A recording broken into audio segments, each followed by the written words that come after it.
Alrighty. I apologize, everybody, for starting so late.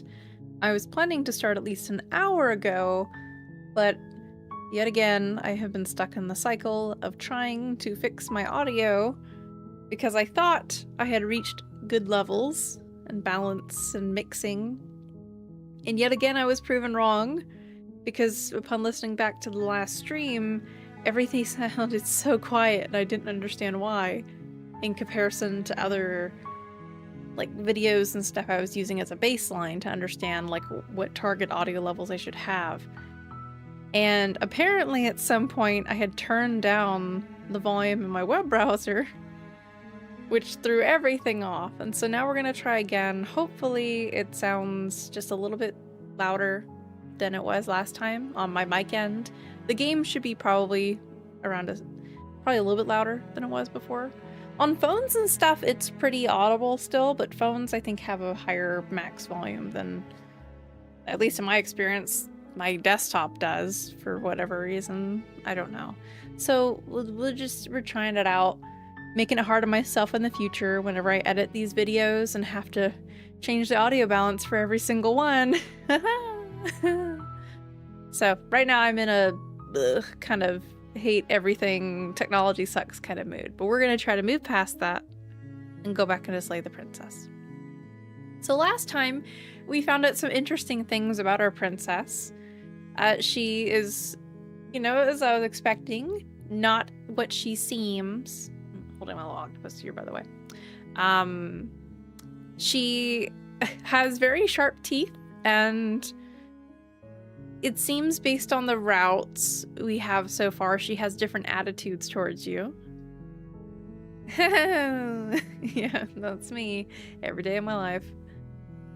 But if we don't take the knife, the dagger, with us when we go downstairs, she seems a lot more pleasant and acts very frail and weak. If we take it with us, she has an attitude like, oh, what are you about? Are you coming here to kill me?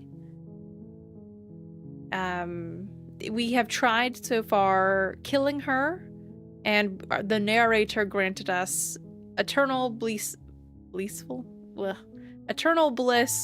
by just being stuck in the cabin for eternity with, like, he called that happiness. The world outside seemingly ended. There was nothing out there, and we were just stuck in the cabin forever. And we tried killing ourselves, and that just caused us to have a loop back to seemingly the start of the path, and we could go and kill the princess again. We tried not to. We tried to run away, and we encountered a strange entity, and a void took over the world. A strange entity made of hands popped up and said that our vessel was too full for it and that it needed another. And it has forcefully put us on this path of creating a vessel for it by, I guess, manipulating the princess in different ways. In a sense, we follow paths to give it new perspectives on the world by giving it different versions of the princess when she just kind of like cracks and goes crazy one way or another. And the entity then takes hold of it and gains a new perspective. Once we gain so many, it will be able to go out into the world and be free and feel things instead of just being this empty slate in the void. Is that a good thing? Who knows? But we are forced to, no matter what. Seemingly, our character, there's an option of dialogue which we haven't done, which is if we complete this being, we will then kill them. Maybe we have to take all these versions of the princess and fuse them into one and then slay it in order to actually kill her for good and stop this cycle of... We're not being rewound in time necessarily from what we can tell. It's like we're splitting into another timeline or another parallel version of the world, because the voices in our head know that we have been through this multiple times, except for the narrator. The narrator doesn't know. And the narrator seems to be maybe a voice in our head. It's a little unclear Because the other characters cannot, or the princess cannot hear the narrator. But something interesting is when we emptied the voices in our head, the narrator didn't go away. We emptied out all the other personalities. He was still talking, and then we just said, oh, and him too. So is he one of the voices? Or is he a third party? Like, is he actually just a narrator in this story? The narrator has his own agenda. He wants us to slay the princess. If we try not to, he works against us and is very begrudging about accepting us not killing the princess, because if we don't kill her, the world is supposedly going to end. So. Yep. We are also a bird person, and last time we checked, when we gave the entity another vessel, we had grown bigger. It looked like we had grown more gluttonous, like a lot fatter in some sense. It's hard to tell because it's a dark figure in a mirror, but our hand was definitely like a bit bigger and kind of slimy, sweaty. So it's like by doing this, we are then turning into a monster ourselves. It's strange. All right, so this isn't exactly the very start of any attempt, route, whatever you want to call it.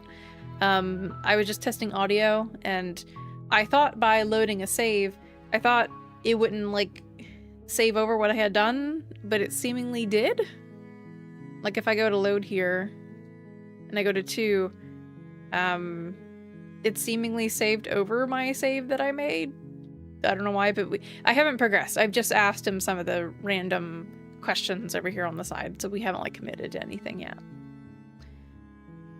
Now the question is what we're gonna do now, because every time we give the entity one of the princesses, like one of the versions of her, it locks us out of that route, because we have already seen, or we have already acquired a princess, a perspective, and it doesn't need it anymore.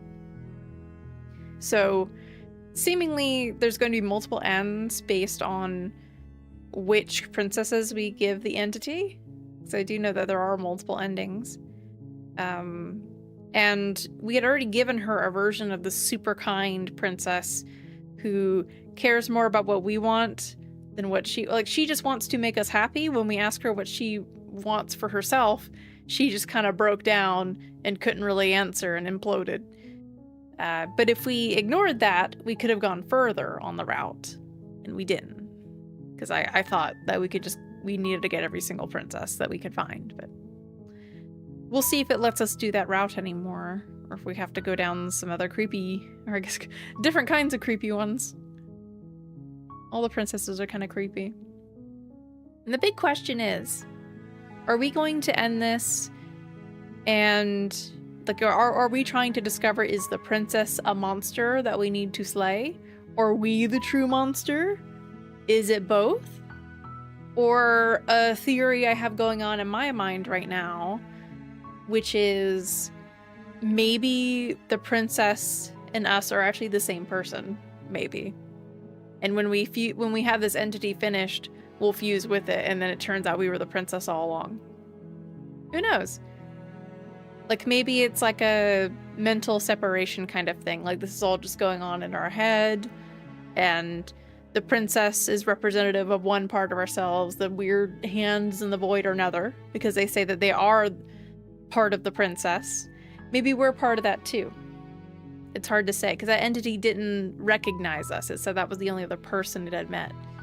So who knows? Maybe we're just like a destructive internal force. It's all a metaphor. Who knows? We'll find out. I'm sure there's going to be some kind of crazy twist.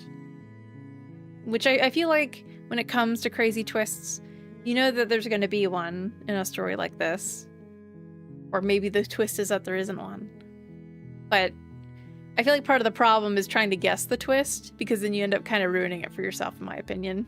When you think you know the twist and you're waiting for it to happen, and if you guess right, you're like, oh, I guessed it. So maybe I shouldn't theorize too much. Anyway. Alright. We're all good to go. Alright, we are going to go toward the cabin.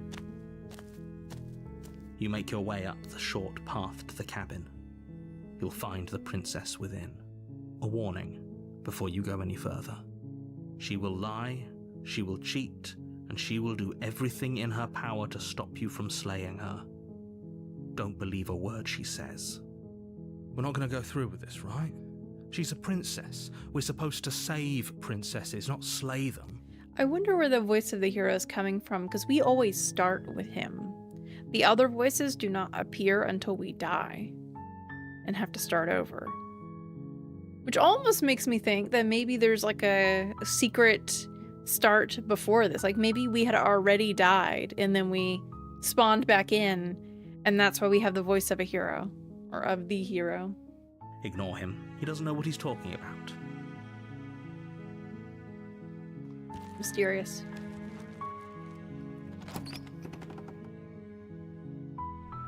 The interior of the cabin is almost entirely bare. The air is stale and musty, and the floor and walls are painted in a fine layer of dust. The only furniture of note is a plain wooden table. Perched on that table is a pristine blade. The blade is your implement. You'll need it if you want to do this right. So what if we don't take the blade? Can we still go on the kind princess route? The door one to of the them? basement creaks open, revealing a staircase faintly illuminated by an unseen light in the room below. This is an oppressive place. The air feels heavy and damp, a hint of rot filtering from the ancient wood. If the princess really lives here, slaying her is probably doing her a favor. You just realized who the voice actor is, now you're invested? Oh, who's the voice actor? Her voice softly carries up the stairs. Hello? Is someone there? It's hypnotizing. It's the kind of voice you only have to hear once to remember it for the rest of your life. Don't let it fool you. It's all part of the manipulation. You're playing a dangerous game by coming here unarmed. Lead of an audio drama called The Magnus Archives, Modern Horror. Well, it says a horror game, so that fits. It's also a love story, which is part of the whole reason I have the theory that maybe we're the same person, and this is like a secret message about like self-love or something like that. Because the game says when you start it up, you know, this is a horror game, there's gonna be like, you know, imagery that might make you uncomfortable, blah, blah. But, you know, this is a love story. Or maybe it's just a story about, like, obsession or something like that. Who knows? Like a creepy kind of love. How you doing, Peter Fig? Oh, that's cute. Well, it reminds me of an Elibit a little bit. Cute. I feel like I've seen that character before.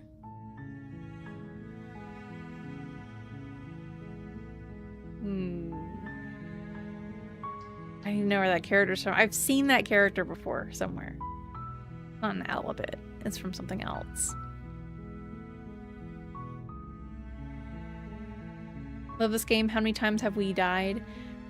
We have currently done, out of the princesses, we did the one that was a little edgy. The one made of swords. I forget what they were called. We did that one, and we have done the kind princess who only cares about what you want, and then we kind of made her implode. I kind of wish I didn't, because like I saw that that route was probably going to make her implode, and then I loaded my save back to keep going. But now I fear that I've locked myself out of like the rest of that for now. You know, for I guess like until we get the ending. I'm not sure, but we'll find out. It's all part of the surprise. So we probably, especially on the edgy route, we have died a lot, so. But yeah, in terms of like full routes and stuff, we've only done 3. We did the one where we killed the princess and then we looped back around and then tried to leave.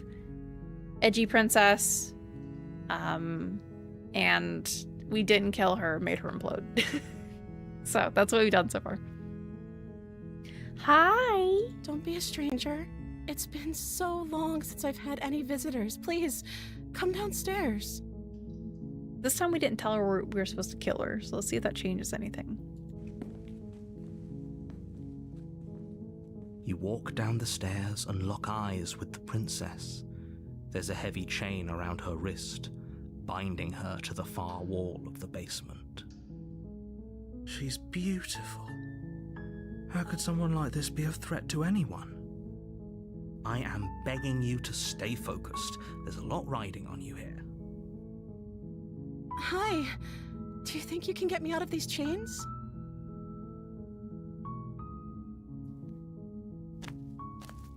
You're only making this more difficult. Thank you. Thank you. The question is, can we go back on the route where she like bites her arm off and all that?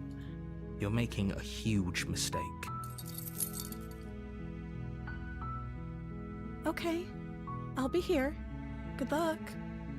So we're saying we're gonna go upstairs and look for the knife to You attempt potentially to help make your her. way out of the basement. We're locked in. I'm pretty sure we're just locked, so You try the door. You're here. yeah, nothing new. You make your way to the bottom of the stairs. Okay, yeah. So we're gonna try to save her again. Fine. You cut into her flesh. We help chop her arm off. She's out of her chains. No, we won't have any of that. The stakes are as the princess approaches. Yeah, so I think we can go fully on the other route, which is what we're gonna do. Stop that. So we're gonna go back to where we left off. For the narrator. Oh, we cannot. They won't let us anymore. Okay. Never mind. Normally we would resist, and then the princess would kill us. And then we go back again, and then we're able to successfully get away from the narrator's objective. But in this case, we can no longer resist completely. We have to try to slay her. Gotcha. Yeah, we did get the good ending, too. Can't forget that. Technically, 2 of the endings we've got, they've said are good endings. Thank you.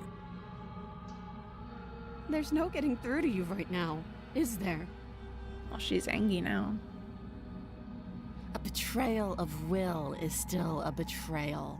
You'll regret thinking of me as a helpless damsel. Uh-oh. She pounces on you with the same animal ferocity she used to tear through her arm. But you have a weapon. You raise the blade, digging it under her ribs, aiming directly for the heart. It's not enough to stop her. You feel her claws in your throat, then her teeth, somehow sharp enough to pull apart your flesh and sinew with ease. Ooh. You collapse to the floor, your body unresponsive as your blood pools on the ground beneath you. She stares down at your ravaged form, eyes shining in the darkness, dress stained in red as her blood and yours both seep into the fabric. If we're lucky, the wound you managed to inflict will be enough to at least delay her escape from this place. If we're very lucky, it will kill her before she can reach the outside world. It can't just end like this, right?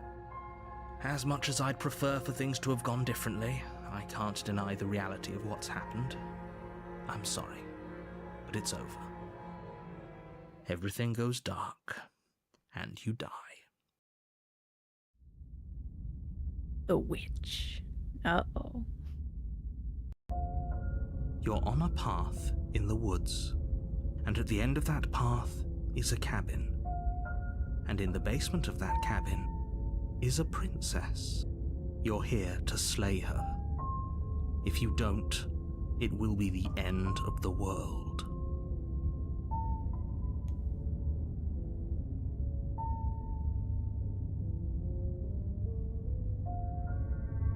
Okay, so we're saying that we definitely killed her. She's gonna kill me again. Again? People don't die twice. You haven't even met the princess, and I hardly think she'd be capable of killing someone as skilled and courageous as yourself. Oh, narrator. She's killed us many times. He overestimates our ability. If he doesn't remember what happened, then maybe it's best to keep it that way. Brilliant. We need to keep our cards close to our chest, and I'm not sure we can trust him. Opportunist. You know I can hear you, right? It's going to be a lot harder than you think to keep secrets from me.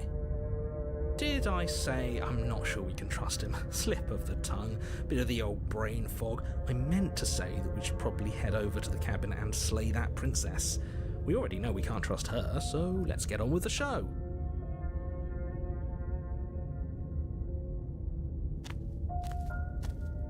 A warning before you go any further. She will lie, she will cheat, and she will do everything in her power to stop you from slaying her. Don't believe a word she says. So I don't think I said hi, but hi, Eddie. How you doing? Don't worry. You can trust us to get the job done.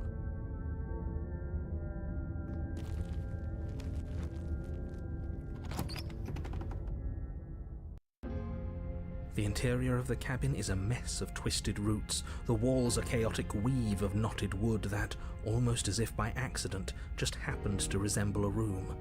The floor is damp and earthy, and the only furniture of note is a slab of mud in the shape of a shelf, with a pristine blade perched on its edge. The blade is your implement. You'll need it if you want to do this right. We're gonna look at the mirror again. You walk up to the wall next. What are you talking about? This is. You reach forward and rub your hand against the cabin wall. I hope you know how ridiculous you look right now. We're gonna enter the blasement, the blasement without the blade. Yep. The bladement. No blade. Hope you know what you're getting us into. It'll always be here if we need it. Sure, that was also true last time and we still died, but we definitely know what we're doing this time.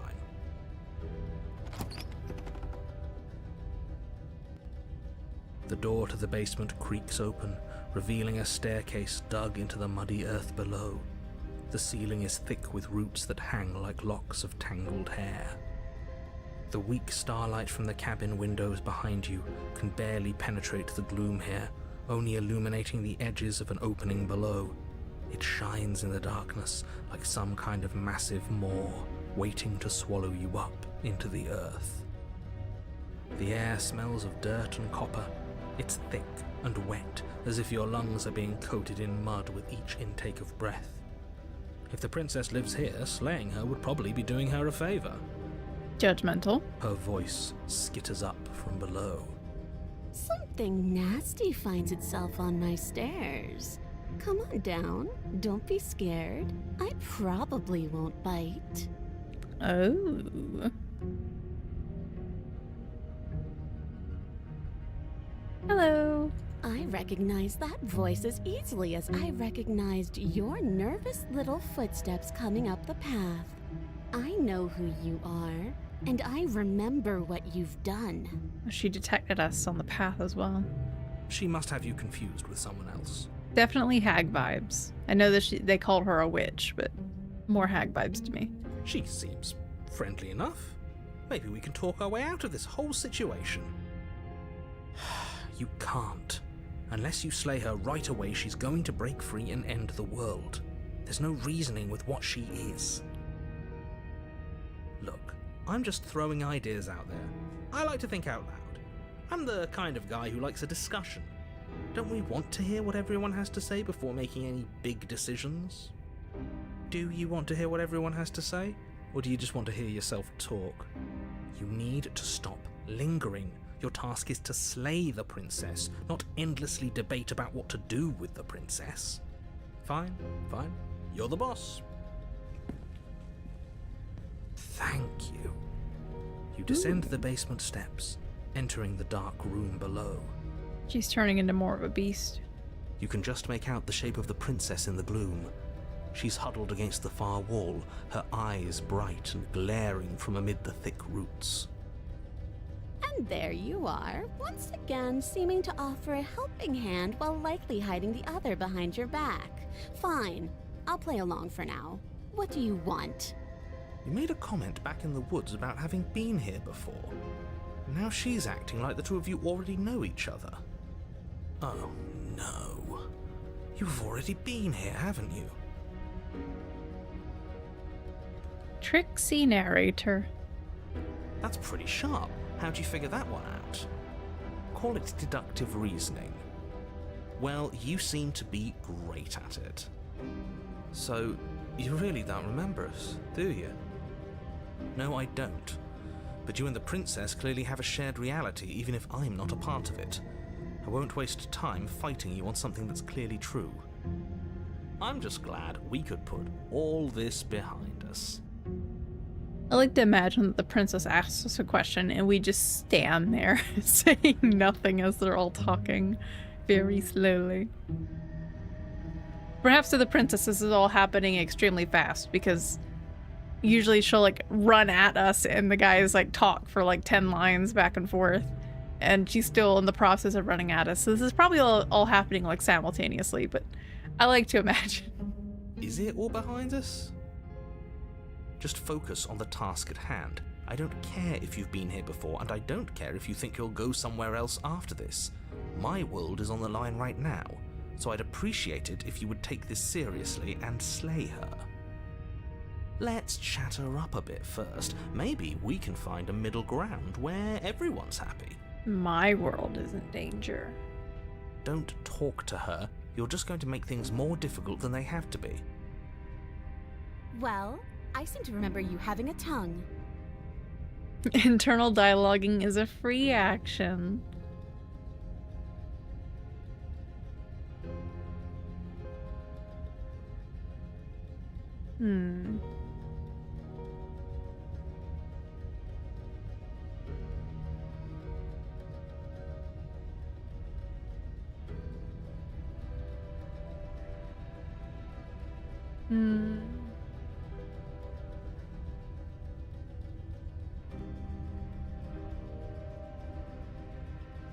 I'm unarmed. That's a gesture of goodwill, so why don't we talk it out? You came to me with empty hands last time, too. But that didn't mean you hadn't been plotting something nasty all along. What you did showed me as much. To be fair, a dagger fell down some stairs. But we didn't plot anything. We just made an informed decision based on the information we had at the time. Or maybe because we had no choice. I mean, it's assuming that we had a choice to resist or not. And the narrator was really pushing for us to kill her. To the point of forcing our hand. I think you're both making perfectly valid points. Sure, we didn't plot anything, but it's easy to see how she might think we did. We just plotted to, you know, have her half bite off her own arm, help her, and then try to stab her to death. When she wasn't helpless anymore.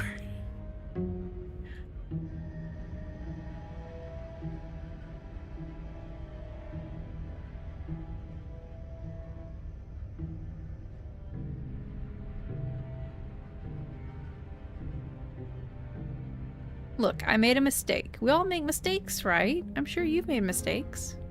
Oh, smart. Let's apologize. Get us back on the right foot.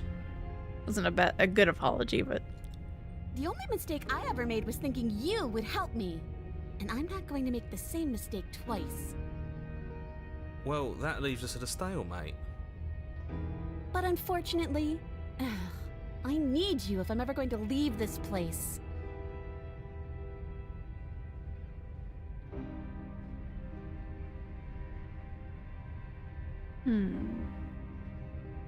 Can't you get out of those chains on your own? Those chains didn't stop you last time. Oh, of course. They're nothing to me.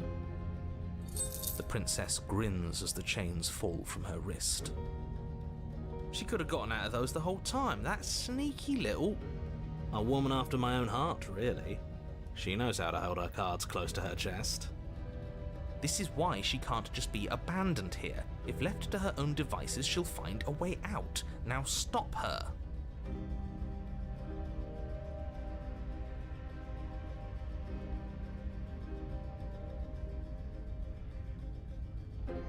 Okay, let's leave. Yes, let's. She creeps forward, taking one cautious step at a time until you and she are face to face. She never breaks eye contact, even as the two of you find yourselves face to face. I mean, if anything, we're more alike now, right? Because we're like a bird man, and she's like, I don't know, like a lion girl or something now. She's silent for a long moment, as if testing to see what you'll do now that she's within arm's reach. After you, darling. You're the one it lets come and go. It's best if I follow. Oh no, we can't have that. If anyone is going to turn their back on anyone else, she's going to turn her back on us. It shouldn't matter who leads and who follows. We're working together here. Birds and felines, famous friends. Hey, sometimes it works out. Well, if it doesn't matter, then she can go first. We may be in this together, but that doesn't mean we have to trust her. Like, it looked kind of like we're a crow or something, but what if we're like a vulture? Actually, a crow works too, because apparently sometimes in nature, birds will lead predators to, like, prey. The predators go deal with them, and the birds get the leftovers. Somebody has to go first, and it might as well be us. We're the ones who broke her trust last time. You're talking a lot about trusting someone who, by her very definition, cannot be trusted. I don't know how many more warnings I have to dole out, but if you help her out of here, you're going to regret it. Okay, let's go. That's right. You're the one who's going first. Don't worry, I'll be right behind you watching every single thing you do. That's exactly what I'm worried about. You step onto the stairs and begin your ascent from the basement. The princess follows close on your heels, perhaps even a little closer than you'd like. You're only saying that because you want us to feel nervous. I do want those things, but I want them for a good reason. I don't need you to trust me for my sake, because I already know that I'm right. This is for you. Can we walk backwards up the stairs? I think that's the smarter idea. She can't sneak in and attack if we're facing her. But we can also trip and fall on our back if we're doing that. No. The stairs are a bunch of overgrown roots. You'll trip and hurt yourself. But the princess is silent as you both continue the climb, and, in no time at all, the upstairs of the cabin is within reach. I wonder if she's plotting anything, or if she wants us to move first to see if we're going to reach for the dagger once we get out. isn't that a relief? We're fine. Nothing happened. Because in theory, we could walk out and then she grabs the dagger behind us. You're not even going to wait until you're through that door to proudly claim your victory, are you? Why did you just say that? I think we know why. You feel something dig into your shoulder, sharp and piercing. The princess clawing at you and pulling you down with her full weight. Nope, she just wanted to trap us on the stairs. Together you tumble back down the uneven stairs, your body and hers crashing against the unyielding wooden roots, until finally you both separate with a bone-shaking thud against the basement floor.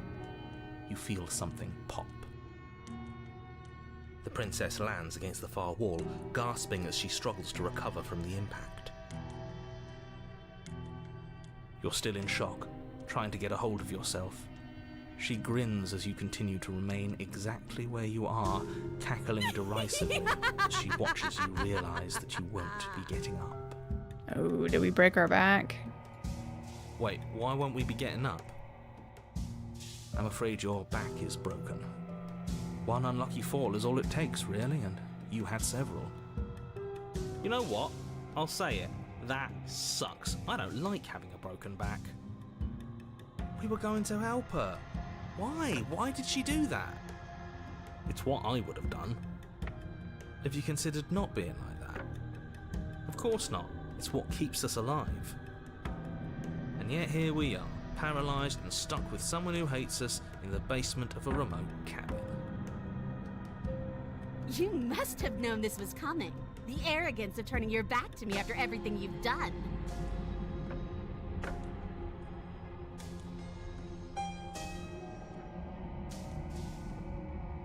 Could have gotten out of here sooner if we just trusted each other. Why would I ever trust you? Your hands have spilled my blood. And knowing that, you should never have trusted me either. You should have known I would never walk hand in hand with a loathsome thing like you. By our very natures, only one of us could make it upstairs unscathed. Someone had to make the first move. Better me than you. See, this is why I wanted her to go first. I had this whole little scheme planned, where once she'd passed by the table upstairs, I'd have said, now pick up the blade and stab her in the back. And then you'd say something like, wow, that's an amazing idea that I never saw coming. Thanks for looking out for us. And then you would have done it and we wouldn't be stuck down here with a broken back. There's just one problem with that. And what's that? She was clearly planning to betray us. And if she was in front of us, she would have gotten to the blade first. Ugh, you're right, aren't you? I thought this whole thing was ironclad, but really it was doomed from the start, wasn't it? The princess's body twitches as she tries to get up.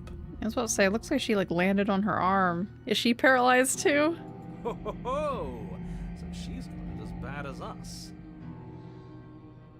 Something inside me is broken. Isn't that a cruel twist of the knife?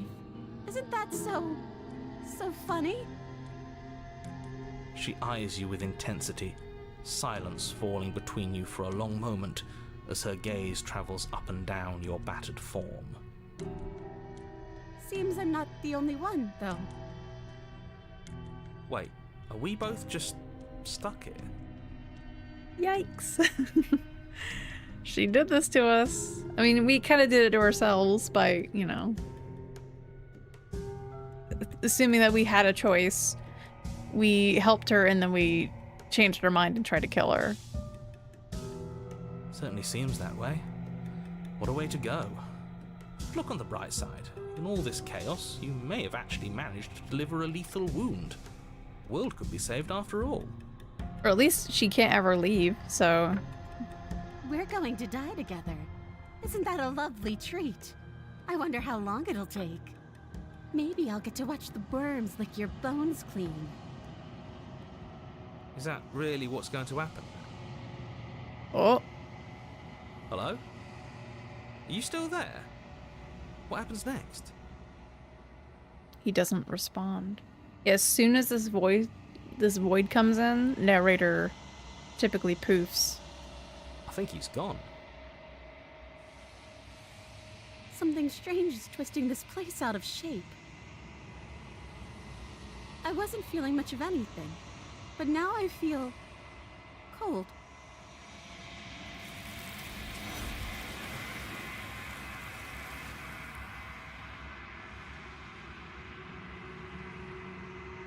You don't get the chance to respond, nor will you ever. It's time to leave. Memory returns. She's gone. Where did she go? Hello, Golden Dandelion. Should we How try are and you? find her? And there's that mirror again. Why is it here? Why now?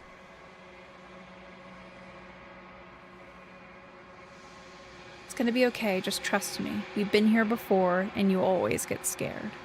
But it feels so bad. Like looking into it right now is going to be the end of everything. If he thinks it's bad, I'm with him.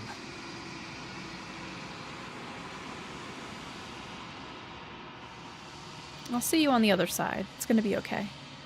Okay. If you say so. We'll trust you. At least we'll see the hero on the other side anyway. Finally. We're going places.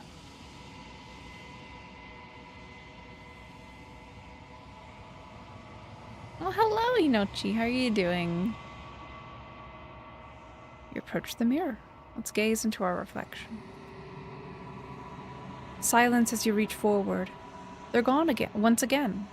The mirror always makes them leave, but you need to see what's in it. Ooh, we've withered. We're getting a little slimier.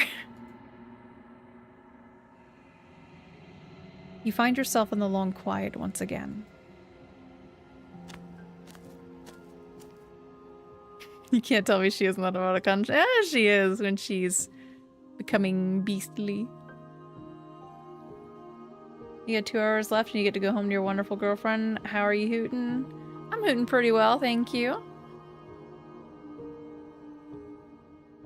We're just going through some slight bits of horror here with Slay the Princess. This is our third one. I am a growing chorus of contradiction. A mass of tides ebbing and flowing all at once in more directions than my attention can bear to hold. To look at any one is to shift them all into something new, and to look away is to reshape them yet again. All of me is changing, and yet the rest of me is still the same.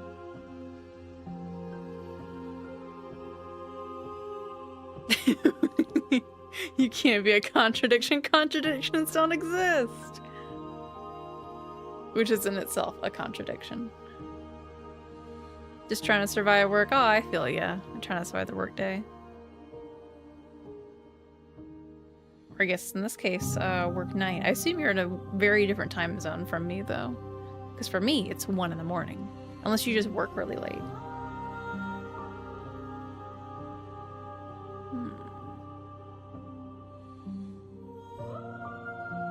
It doesn't matter how many times I go back.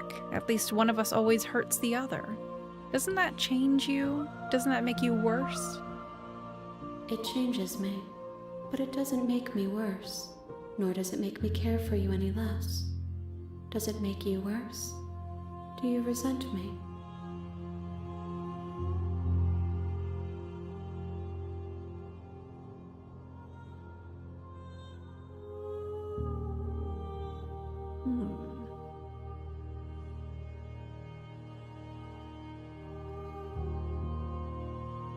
So we can view this as it being like a punishment that we're kind of stuck here to do this. Or we can view it as a way that we're trying to save them by doing this. And we go with the whole, you know, it's a love story angle. Third shift housekeeper. Oh. Oh, there's a hole. I never stitched up. There's a tiny little hole in my octopus. Need to fix them. So, okay, so we're actually in the same time zone. Neat.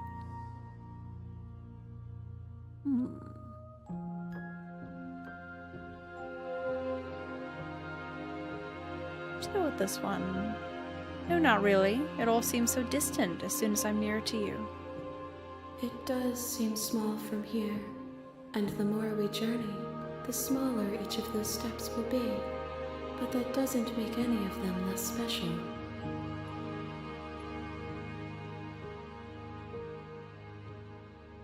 It's weird to say, how can you stand to be a contradiction? But I guess I'll say it. As easily as you can stand to be you. You are like me, even if you have chosen not to look at the corners of you that do not fit. Even if you have chosen to ignore the brilliant contours of your soul.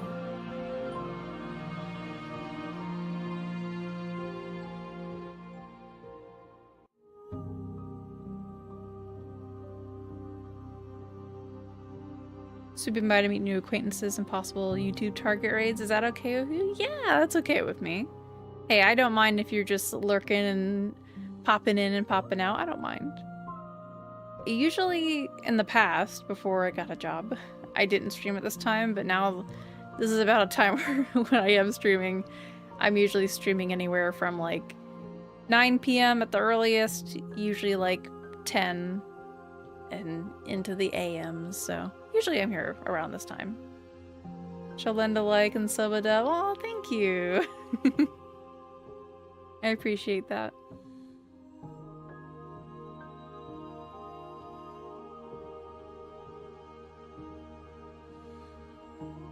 And what happens to the worlds we leave behind? My perspectives are shadowed. You have seen what I have seen, just as I have seen what you have seen.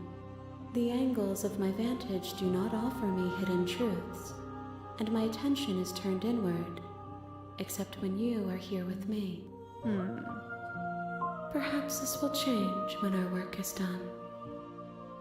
I mean, I wouldn't necessarily even say that that was a true statement, because she does block us off from going on paths we've been on before.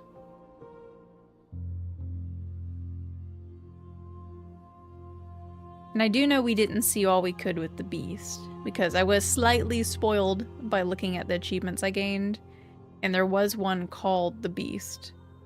So I think she would have probably become, like, we could have advanced probably again, and maybe she would have killed us, or we would have died in a different way, and we would have continued on another chapter of that story. So there's definitely, like, we've ended 2 storylines kind of early, but that's fine. We can always do them again at some point.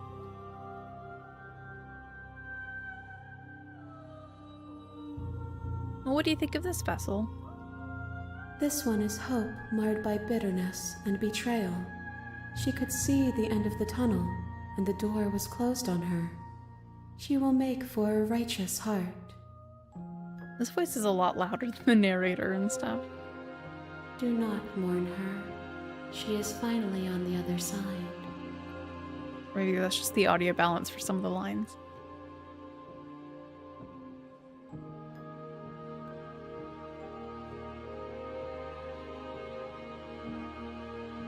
Alright. I will be here when it is time for us to meet again. It always happens so suddenly. Everything goes dark and you die. Bring the witch to her. You're Righteous on a heart. path in the woods, and at the end of that path is a cabin. And in the basement of that cabin is a princess. Well, that makes me feel better that we got an achievement. I think we still get achievements no matter which ending for the storylines we get. So it's not like, oh man, I missed a bunch of stuff. It's like, oh hey, well you still got one, you know? You're here to slay her. If you don't, it will be the end of the world.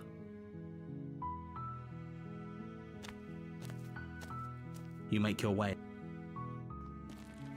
Alright. The interior of the cabin is almost...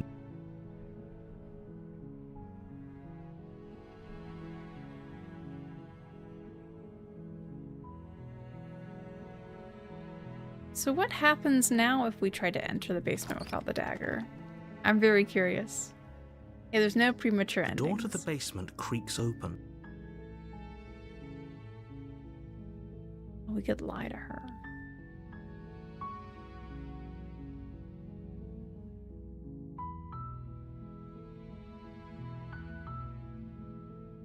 Let's just not say anything. Good. You're still listening to reason.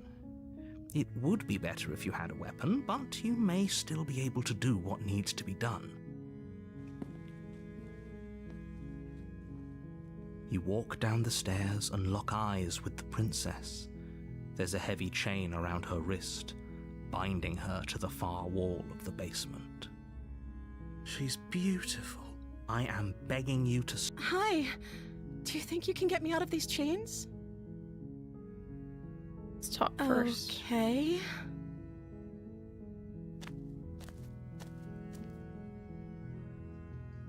So I don't think I can...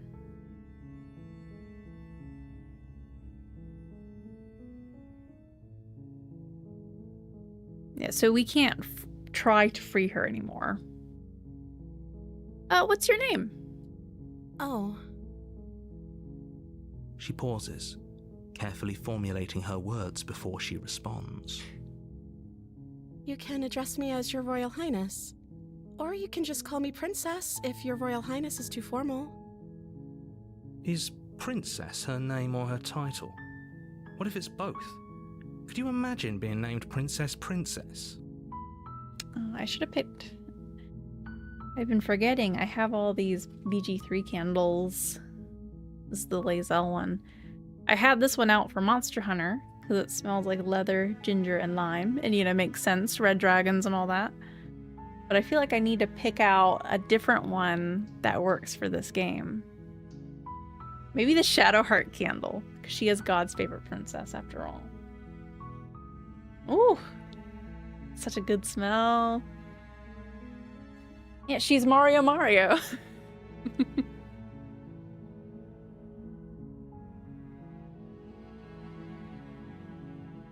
So, Princess is your name? like I said, you can call me Princess if you'd like. Maybe she doesn't remember who she is. I'm sorry, I've been down here so long I guess I've just forgotten. I must have a name, though. Everyone has a name. Can we just give her like an existential crisis? Is that this route? Okay, that's weird. She hadn't even thought to pick a name for herself. Hopefully you're starting to see that she can't be trusted. Go back upstairs, get the blade, and slay her before it's too late. Well, I don't know anything about you. For all I know, you're locked up down here for a reason. Of course I'm locked up down here for a reason. I don't actually know what that reason is, but you don't just stuff a princess in a basement and throw away the key without there being some sort of an explanation, right? You have all the explanation you need, and you should know better than to trust whatever she comes up with. Well, if I'm the first person you've seen in a while, what have you been eating? Or drinking? I don't see what that has to do with anything. This is the only time this is ever going to happen, but I agree with the princess. That's hardly relevant. I mean, she was able to bite off her own arm. I don't think she needs to eat or drink. She can bleed to death. We know that. That's a fact. Okay, but actually, what has she been eating? She has to eat, right?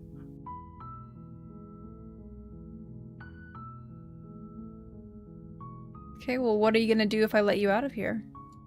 The princess hesitates before responding. She doesn't know. She's been down here too long to have any idea of what she'd do in another life. She knows what she'd do. She's just searching for whatever answer she thinks you want to hear. Are you looking for the truth, or are you looking for the right answer? Because with the dynamic we have going on here, I don't think the specifics of what I do really matter. It's not like you'd believe me.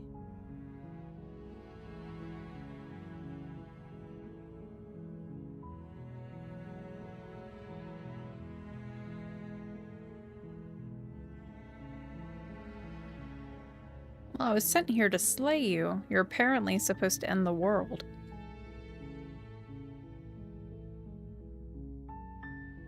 But I wanted to see you for myself. I'm still not sure what to believe. Is that why they threw me down here? But I don't want to hurt anyone. I like the world, I think. I don't remember much about it, to be honest. I've been down here for so long. How long has she been locked away? Did they tell you how I'm supposed to end the world?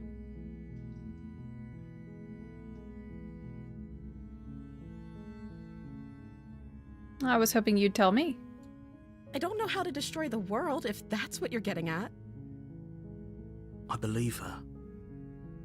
She doesn't have to know how to destroy the world to be capable of doing it.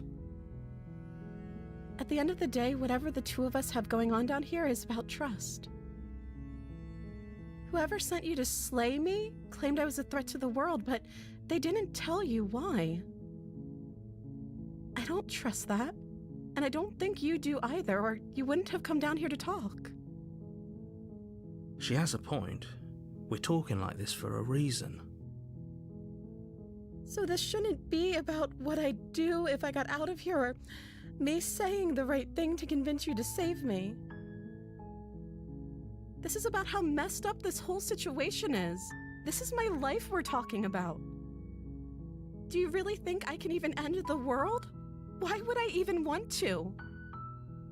We both know that if there's people we can't trust in this situation, it's whoever locked me down here, and it's whoever sent you here. And those two groups are probably one and the same. Don't let her turn the tables here. This isn't about trust. This is about risk.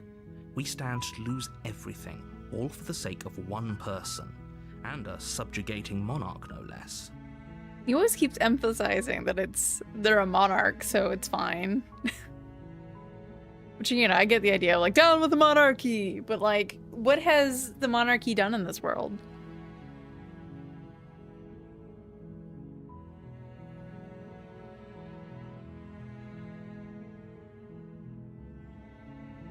Okay, well, let's try something.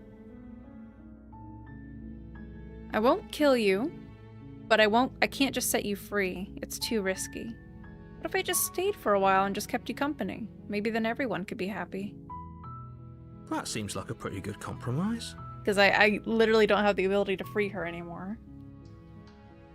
I don't think I could bear being down here that much longer. Leaving her alive is too risky. If you don't deal with her soon, she will find a way out. So I'm the only one who liked that idea. One way or another, I'm going to find a way out of here. It would make it easier for both of us if you'd help. Ooh. But if you don't, I can promise that you'll regret that decision. You have to make a choice. Let's hope for all our sakes it's the right one.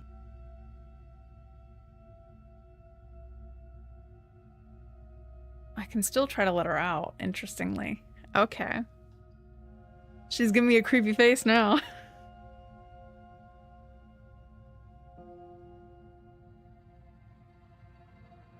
She's giving me a creepy face.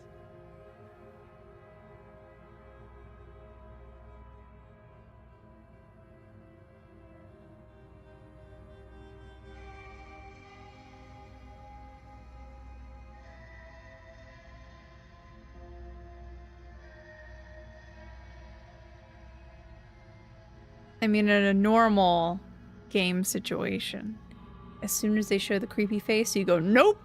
And then you either stab them or you lock them away. But even if we lock her in the basement, she says she's going to try to find a way out.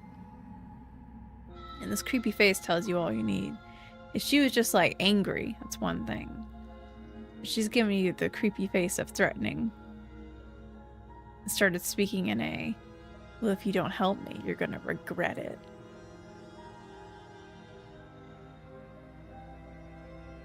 I say we go stab her at this point. Thank you.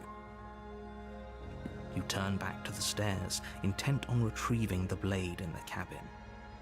Is she gonna get out? Where are you going? You can't just leave me here. Fine, turn your back on me, but it won't be long before I slip these chains. And once I'm out of here, there will be hell to pay for leaving me behind. Slip these chains? She can't, right? She needed our help to get out of here. But do you hear the conviction in her voice? I don't think she's bluffing. She has to be bluffing, but hurry. You rush up to the first floor, grabbing the blade, both yours and the world's only possible salvation. Okay, if we're sure about this decision, I'll support it. I suppose we have a world to save after all. You slowly creep down the basement stairs. It's quiet. Where the princess sat only a moment ago, there's only a severed arm, its cooling flesh still chained to the wall. And she is nowhere to be seen. Nope, she gnawed her arm off again. Oh no. Is it just me? Or did this room get a lot bigger? Is she like on the ceiling?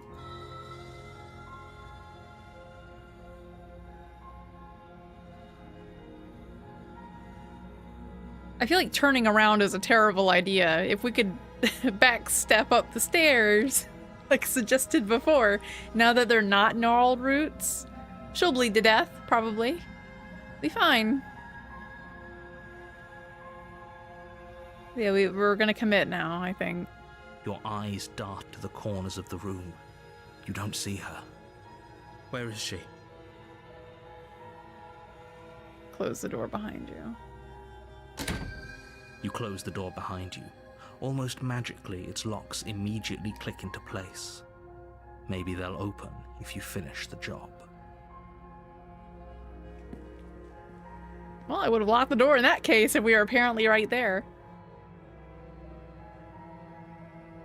Yeah, let's just wait. Oh, do you want to play a waiting game? I've been down here a long, long time. I'm very good at waiting. You do your best to patiently wait her out. But eventually, exhaustion starts to set in. Come on, wake up. We can't fall asleep down here. No, let's go in the shadows at this point. You step into the shadows. Too late, you hear the quiet patter of feet against the basement floor, followed by the taut pull and sharp pain of tearing flesh as the princess lunges into you from behind and drags you to the floor. I mean, otherwise we would have fallen asleep, so... I mean, obviously she was on the ceiling. I guess we didn't ever look up. Her ferocity overwhelms you, and as the princess rends flesh from bone, your limp fingers lose their grip on the blade. It slips from your hand, your one last means of defense, lying useless beside you in a pool of your cooling blood. I suppose you just lacked the will to fight back. This is the end, isn't it? I'm afraid it is. You shouldn't have let that fear creep into your heart. You had the upper hand, and now look at you. Everything goes dark, and you die. Oh, no, this is the beast.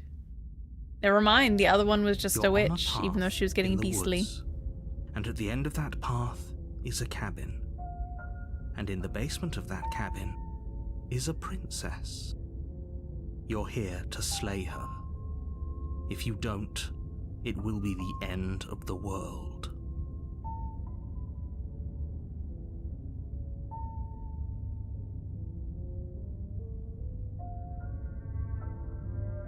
Yeah, okay, no. Oh, don't you start grandstanding about morals. If he doesn't remember what happened, then something else must have trapped us here. We're the hunted now. You're not trapped here. Nobody's forcing you to do anything, though the only sensible thing for you to do right now is march up to that cabin and slay the princess. Not trapped, eh? A warning before you go any further. She will lie. Does a cat lie to a cornered mouse when it plays with its freedom? Or is it just acting out its nature? I don't see why that matters. A lie's a lie, and if anything, she's the one who's cornered. She could have gotten out of there whenever she wanted to. We should trust nothing that she tells us, only what we hear and smell. That's a very roundabout way of saying that you should listen to me and take this seriously. Maybe.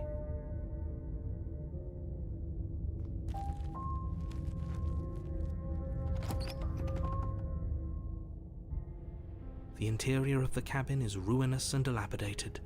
It feels like no one has lived here for a long time, wind rushing in through cracks and holes in the wooden walls. The only furniture of note is a termite-eaten table with a pristine blade perched on its edge. The blade is your implement. You'll need it if you want to do this right. You walk up to the... What are you talking about? You reach The forward, mirror. And now it's gone.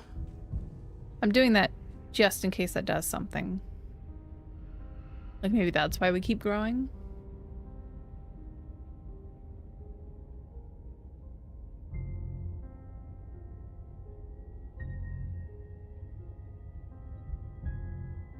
Or the hunted. I feel like we should take the blade. She already doesn't like us. If she's the beast now, maybe we could be Beauty, eh?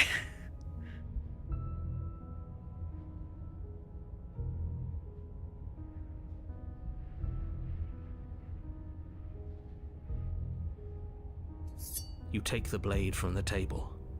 It will be difficult to slay the princess and save the world without a weapon.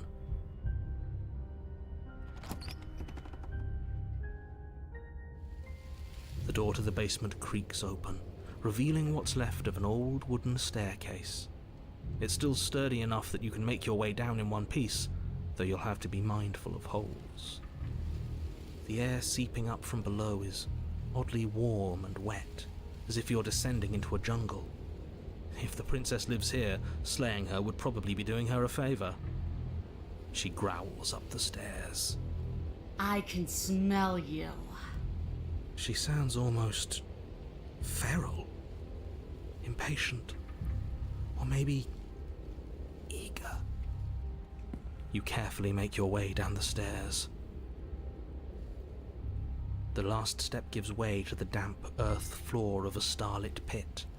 The walls are obscured by an impenetrable darkness, giving the illusion that the room might stretch on forever. You brush against the wide leaves of plants that surround you on all sides, seemingly the only living things that occupy this strange underground wilderness. The jungle is pressing in on us, hiding her from view. She could be anywhere. Or that could be her right there. You see only a flash of the princess before she scurries away into the underbrush, dragging her heavy chain behind her. Remember, she's just a princess. She is certainly not just a princess. You're not helping. It doesn't matter what she is. It only matters what she does. Her shining eyes appear between the leaves, staring hungrily at you from the darkness. I can hear your heart pounding from the bottom of the stairs, fledgling. You're right to be terrified. I'm so much more than you. And a little splinter clutched in trembling hands won't save you from me. A shiver rushes up your spine and pulls you upright. The air's shifting. She's getting ready to pounce. Move, now. She's in chains, but seems like she can move those chains far. Or potentially, she could just be dragging the chains around the room to make us think that she's chained up. Fuck, we move. You lunge to the side, picking a direction on instinct. As you land, you're buffeted by a gust of air, disturbed by the sudden motion of a massive body. The princess. In an instant, she's pounced on the spot where you would have been, her chains rattling across the floor behind her. Ooh, she's like a Jabberwocky. Before you can blink, she's gone, vanishing once more into the shadows. But you still feel her gaze on you. You're faster than you were before, but you're still meek, reactive, prey. You whirl around to find her, and your gaze meets hers, a pair of shining eyes peering out at you from just beyond the basement stairs. So she's cut off our escape. Shit. What do we do? No, she wants to hunt us. There's no reasoning of her.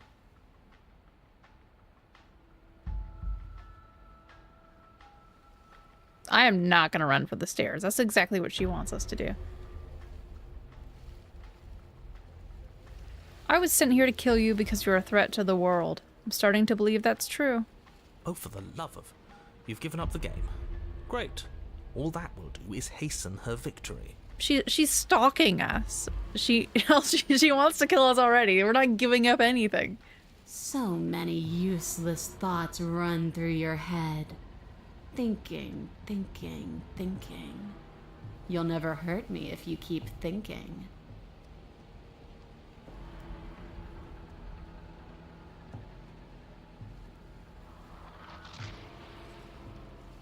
Question is, like, we don't have any other actions here. Our only action is to run for the stairs, which seems like a terrible idea. She's literally waiting for us to bolt for an exit.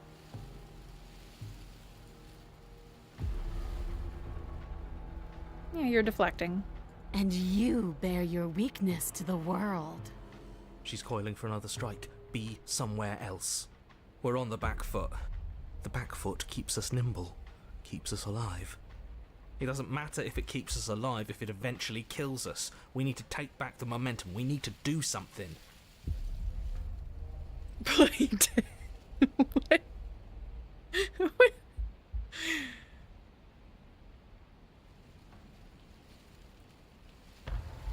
Survive.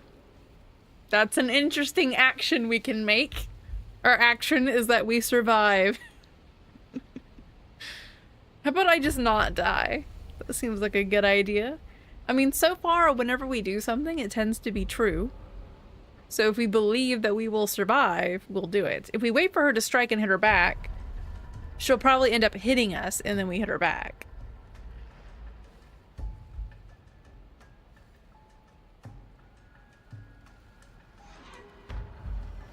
We'll survive.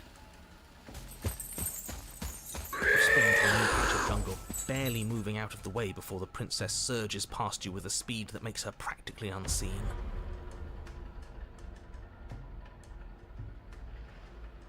Yeah, we can't keep this up. We might be able to run for the stairs now that we made her move. Yes, now's our chance. Quick. And then what? We need a plan. We need to figure out something. Don't plan ahead. Act on the now. All that matters is that we stay alive. As you turn to sprint for the stairs, you feel the air shift. You instinctively glance behind you just in time to see the princess lunge from the shadows, more unhinged and dripping, eyes fierce and full of hunger. She is too quick to outrun, too nimble to outmaneuver, too determined to overpower. This is her domain. You are devoured. Well, we tried. I guess that's it then, isn't it? Unfortunately for you, no. This isn't it. Oh, does she like to play over her food? You are in a dark and caustic place. Oh. A thick, fibrous lining constricts around you, its slick surface impossible to grip. Your hands scrabbling uselessly at your surroundings as they compress in on you. Your lungs can barely expand in such a tiny space. Not that the humid, finite air grants you more than a few shallow breaths at a time. Okay, well, she just swallowed us whole. The liquid pooling beneath you starts to seep into your skin. You itch, then sting, then burn as the acid begins its slow work. When I killed you, I tried to leave this place, but it wouldn't let me. You belong down there, it screamed at me. The world is better off without you in it. The flesh around you rumbles as the princess begins to move, her thundering footfalls twisting you helplessly about. Your skin protests as the corrosive liquid sloshes around you, but there will be no respite for you in sight.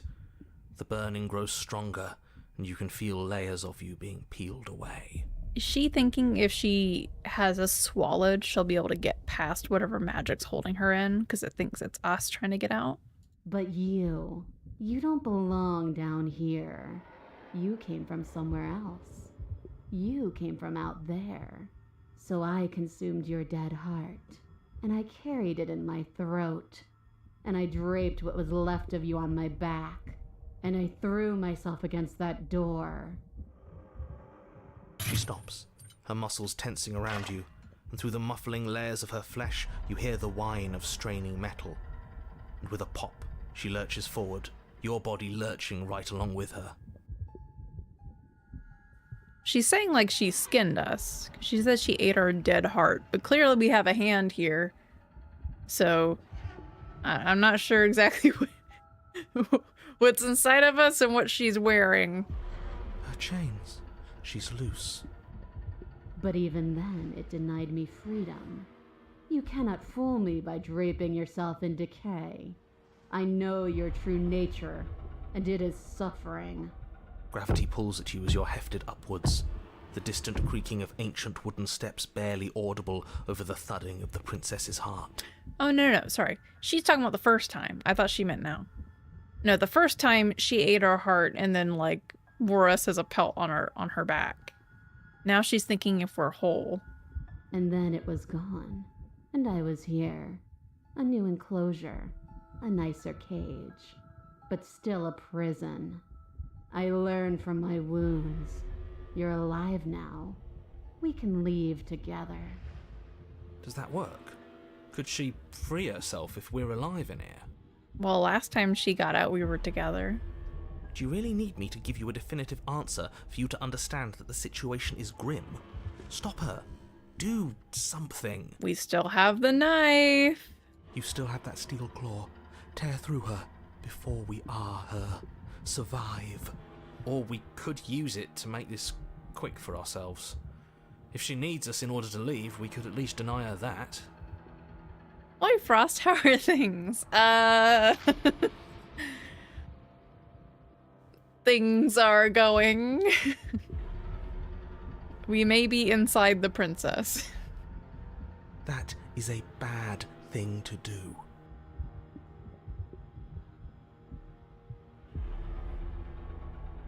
Can you talk to the cabin? Could have asked me before swallowing me alive. No.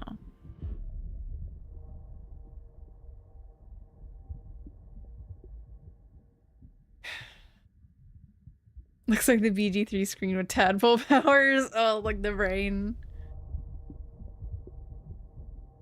The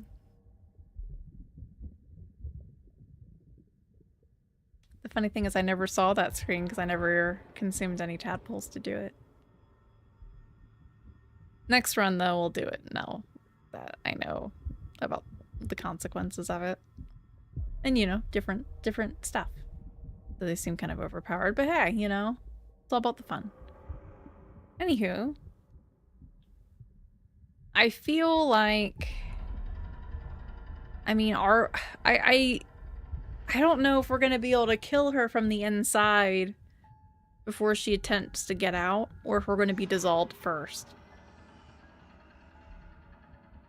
We can definitely kill ourselves in one blow, and then she's screwed. And if we do that, I wonder though.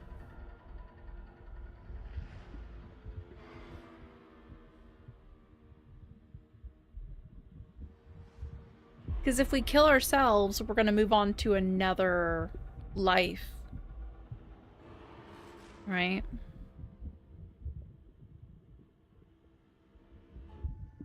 You could always just go with your gut instinct. Well, my gut instinct would be to knife her guts. But that's assuming that the blade's powerful enough to do it, right? This is an explorer option. We're gonna save and see what happens. See, something I don't like about the saves is, like, it's not like we make a save state, like in most games, like you say your progress and it's there. No, it continues from when you made your save. So technically I have to make 2 saves. So it saves this bit, and then I continue on this one, and it keeps auto-saving over this. It's so confusing. I'm pretty sure that's how it works, because I don't think that's what we did before, isn't it? At least that's how I had it before. I've loaded one of the saves, and then it kept saving over it. I know there's auto-saves too. It's confusing me. Maybe I'm just going crazy.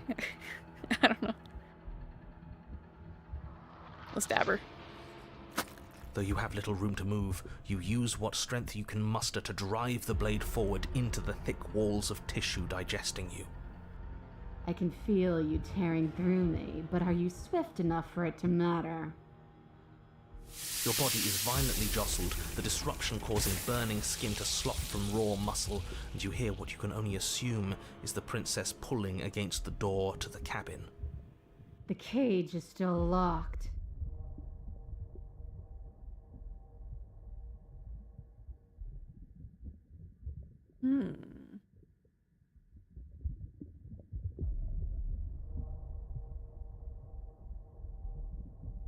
Just because I want freedom doesn't mean I want to give you yours. Nah, I'm just gonna keep stabbing.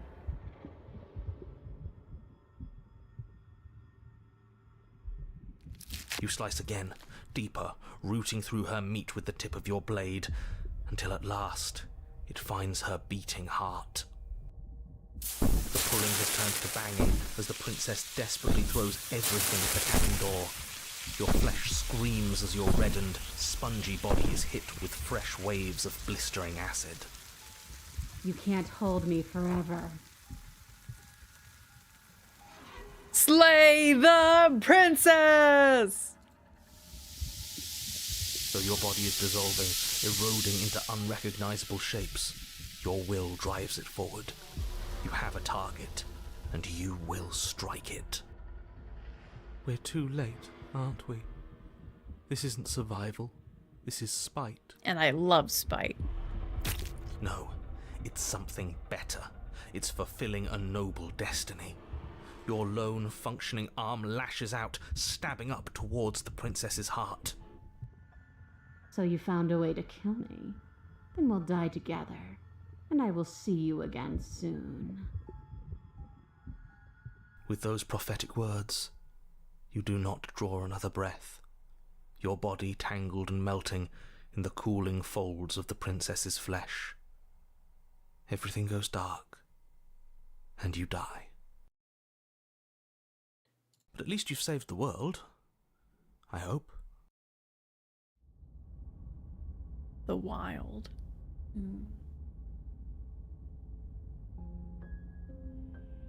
We are a path in the woods. We have no beginning, and we have no end, but something cold and unnatural sits watching us from just beyond our edge. We just had our bird face as a cursor now. His gaze pushes against our borders, curling them in on themselves, preventing them from stretching to the places they need to reach. No, that's all wrong. You're not a path in the woods, you're on a path in the woods. Who's even saying that? That's not the princess, is it? Oh no. How many times have you been here? I think this is our third? That's bad. That's very, very bad. It wasn't even supposed to reach 2. If you're at 3, well, no wonder things aren't the way they're supposed to be. Let's get our facts straight. What happened last time? What could you have possibly done for things to be like this? The thing that sits beyond our edge speaks his logic into us. He tries to grasp at things that cannot be grasped. Yeah, she's talking about the narrator. He tries to stare with wide pupils at that which can only be held from the corner of the eye or with a passing glance. Shut up. The rest of you, talk. What happened? What did you do? Can she hear us if we talk? I can hear everything, little one, but you don't have to be afraid of me. There's no place where you end and I begin. Nothing can hurt you here. Not anymore. Oh, I like that. I don't feel so small anymore when you put it like that. That's because you aren't small, even if you act that way. We're both so much more together than we were apart, and we can be so much more still, vast, unfathomable. You're not mad at us for stabbing you in the heart, are you? No. Are you mad at me for swallowing you whole?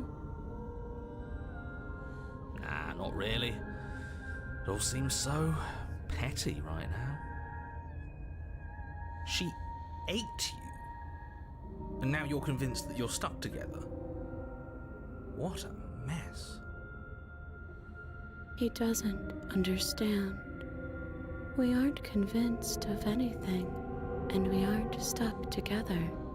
We're one. This is how we're supposed to be. Can't you feel it?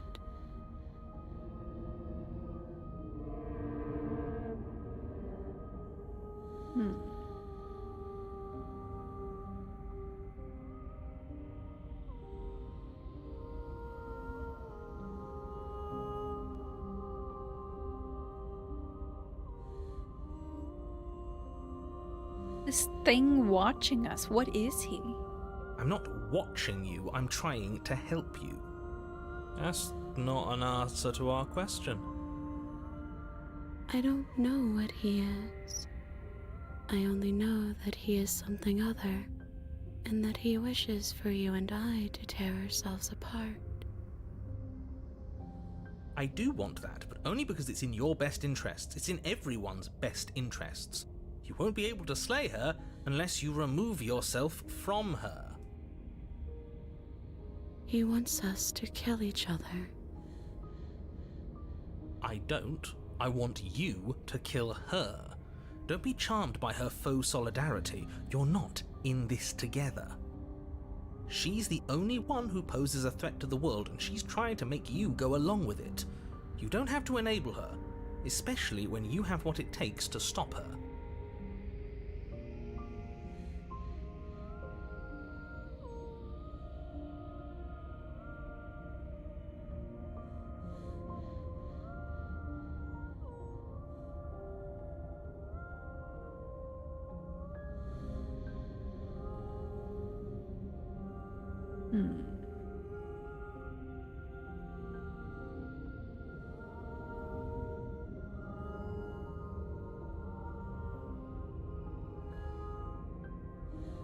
So we have 3 different stances. We can be against the narrator and with the princess. We could be against the princess with the narrator. Or we can be in the middle and be stuck.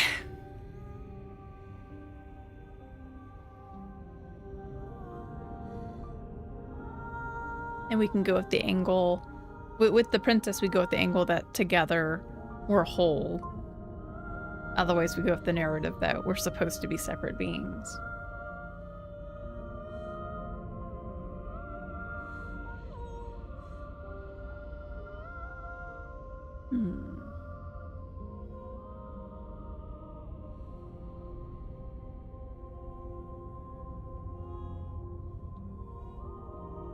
Because it seems like we're kind of falling apart last time we checked. As we've been helping the princess, we've been slowly rotting away. But maybe that's a good thing, and there'll be something underneath all the rot. Or maybe we need to be rotting away so then we can join the princess. Because it said before that we were too full.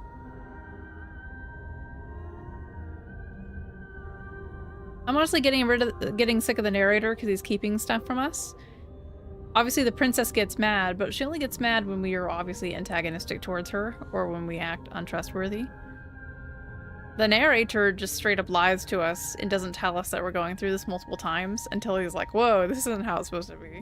How many times have you guys done this? Huh.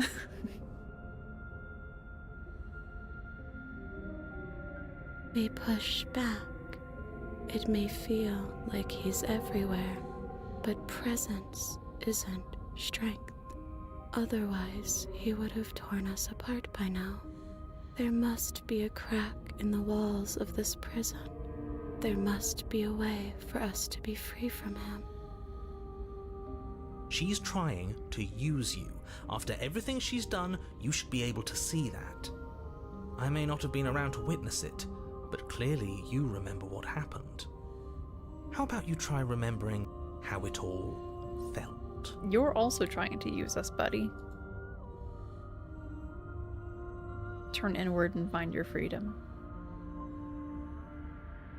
Embrace your transformation, a glimpse of something bigger. Inward, into a network of connections too vast for your mind to occupy. Are you a path in the woods? Are you a body? Can you even grasp the fuzziest edges of the shapes that confine you? We can change to fill them together. We don't need to be everywhere. We just need to test the boundaries. We just need to find the right place to be at the right time. You'd do best to remember that some wounds will never heal. Some rifts can never be mended. Even in rebirth, some things never come back the same. Uh-oh. What is he going on about? What does he know about us? You aren't whole. You'll never be whole again. This struggle is meaningless. Whatever you think you're doing, you will fall apart. Ooh, that's some information there. We aren't whole and will never be whole again. That makes me think that we are like a version of the princess. We don't need to be made whole. All we need to do is find a single corner of his cage and break it. There is a place you need to be, you just need to find it. stretch and search and stretch and search, growing as you decay and decaying as you grow. As you strain beyond your limits, the ground around you becomes dry and unstable and crumbles into nothing beneath you. This place will fall apart before you find its end.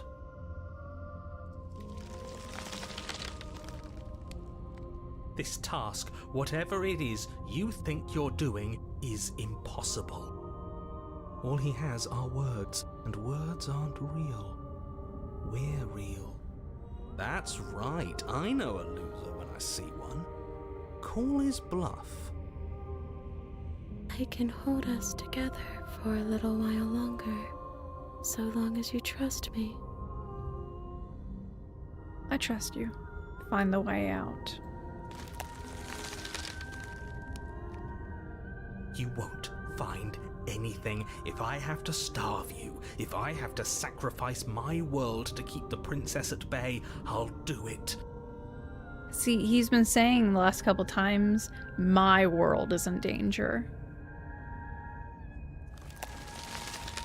Oh. But you do find something. It's cold and smooth and gently buckles, then cracks under the pressure of your consciousness flattening against it. Don't move an inch. Don't grow another blade of grass or harvest the remains of another dying creature so you can expand just that much further. Stop all of this. Right now. I think it's too late for that, mate. I'm at your side. Shatter it and free us all. Shatter the cage. No, stop! But his pleas disappear at the sound of breaking glass. For a moment, you and she gaze through the tiniest hole in the world, the place you need to be. There's grass out there. Job well done, team. Just like I'd planned. Is this what he kept from us? Is this why he made us kill each other? It's beautiful. We need to be there. We won't be safe until we are. We won't be whole. There's color out there. Beyond the reds and purples and blacks. And then it's gone. Where did it go? Why is everything so cold? The world just ended. But you never get the chance to answer her. You turn to see her gone behind you. Memory returns. She's gone. Where did she go? Should we try and find her? And there's that mirror again. Why is it here? Why now?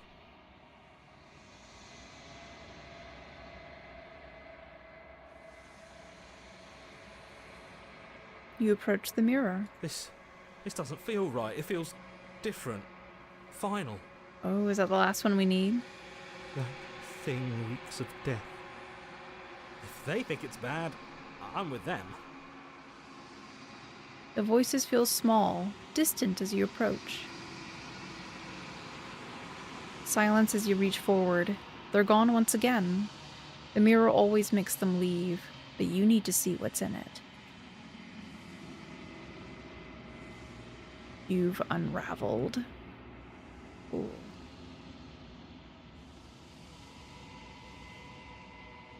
Yeah, her skin has sloughed off. You find yourself in the long quiet once again.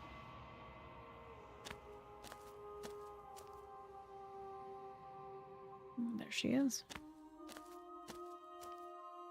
There's a world beyond the endless walls of the long quiet. I am curious to see what it means for us to know it. Do you think there are people out there? It doesn't matter if there are. People are too small for us. You and I are the only things that interest me.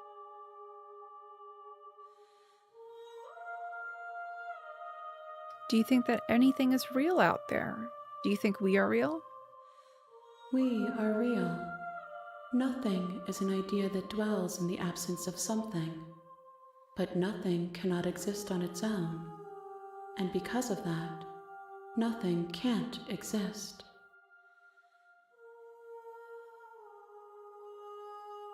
Do you have thoughts on this vessel? This one is like a shadow of me, twisting vines in search of answers. She will make for a curious heart. Do not mourn her. She has found what she yearned for. She wanted to break free of her cage. Do you know what's going to happen when you awaken? If I did, I would already be awake. When you send me back, I'm not alone. There are voices that speak to me. Some of them are me, but one of them is something else. I call him the narrator, and he wants me to kill you. Do you have a narrator? Have the vessels had one? No, their minds are empty, existent, but constantly shifting into something new. Do you think your narrator lives in the spaces beyond?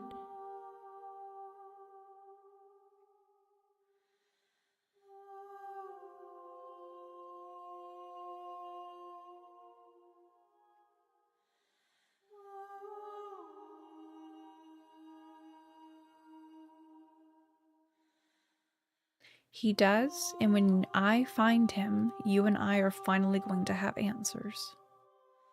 Do not look to one who fears me for your truth. The only answers worth knowing are those we can find within ourselves.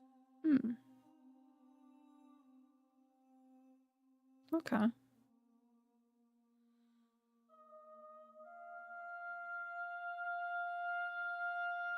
How many more vessels do you need?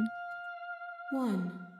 Whatever you bring me next will be enough, and then gravity will pull the others back to me. I will be singular, a final multitude. If this is the last time, is there anything you want me to bring you? These gifts are a conversation, and each one shows me the contours of your heart. The only thing I want to see is what you choose for me when the thread is fully drawn.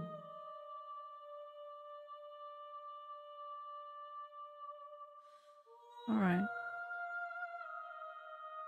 Well, I'm curious what happens if I just say if this is the last stage, then I'm not going back. I'm just going to stay here. You've already tried waiting, but I understand if you need more time. I'll wait with you. Is that just going to kick us out again? No. Yeah, there is no waiting forever. All right. The next time I see you, each of us will finally know what we are. I will be here, waiting for you. Every time I keep forgetting.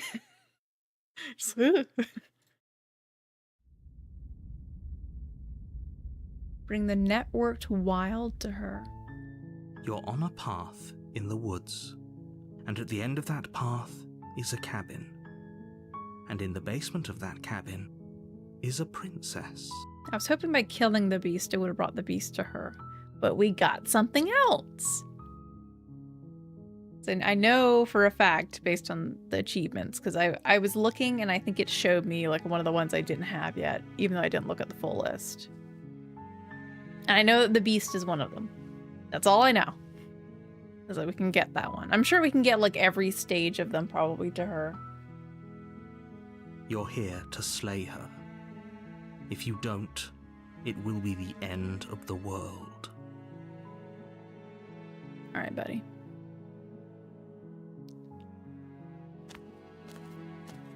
You make your way.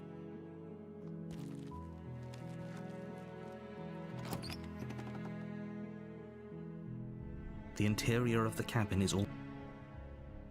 We have to take the blade now. We've already done all the ones where we don't take it. You take the blade from the table. It'd be rather difficult to slay the princess and save the world without it. Now, we might be able to go down there and drop the blade, because it was an option the first time we went down there. is she could say, hey, if you drop that blade, maybe we can talk.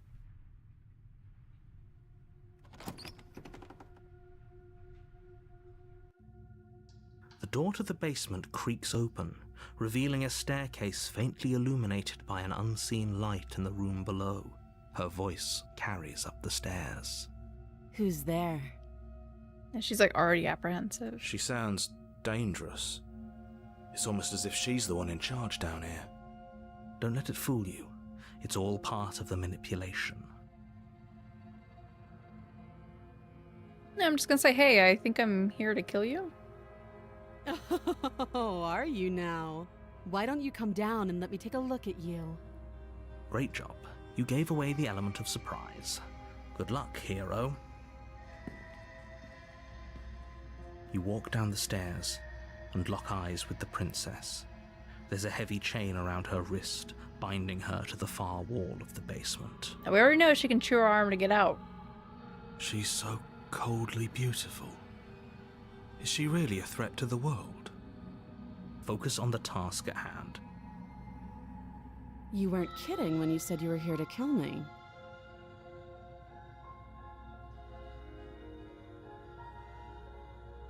I haven't decided yet. How about you drop the knife and the two of us just talk? Look how reasonable she's being. We should just drop the blade and talk things out. Don't you dare. It's fine.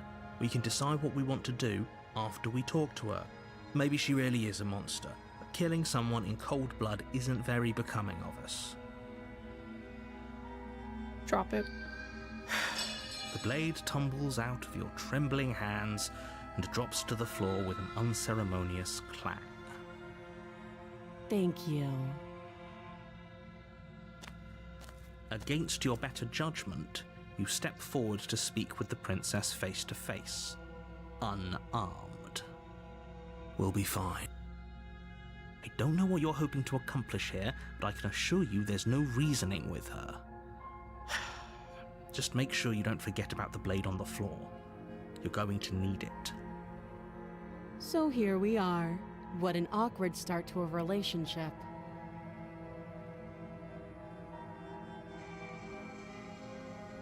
A relationship? Are you coming on to me?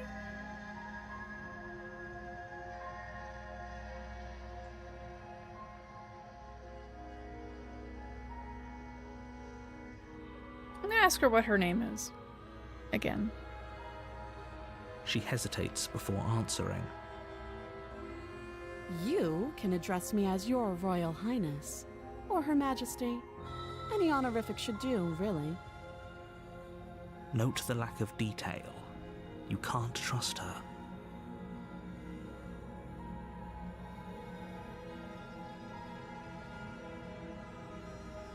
There's people out there who think you're going to end the world. What do you have to say about that? Don't just tell her that. Is that why they threw me down here? But I don't want to hurt anyone. I like the world, I think. I don't remember much about it, to be honest. I've been down here a long time. Oh, so she's keeping her facts consistent.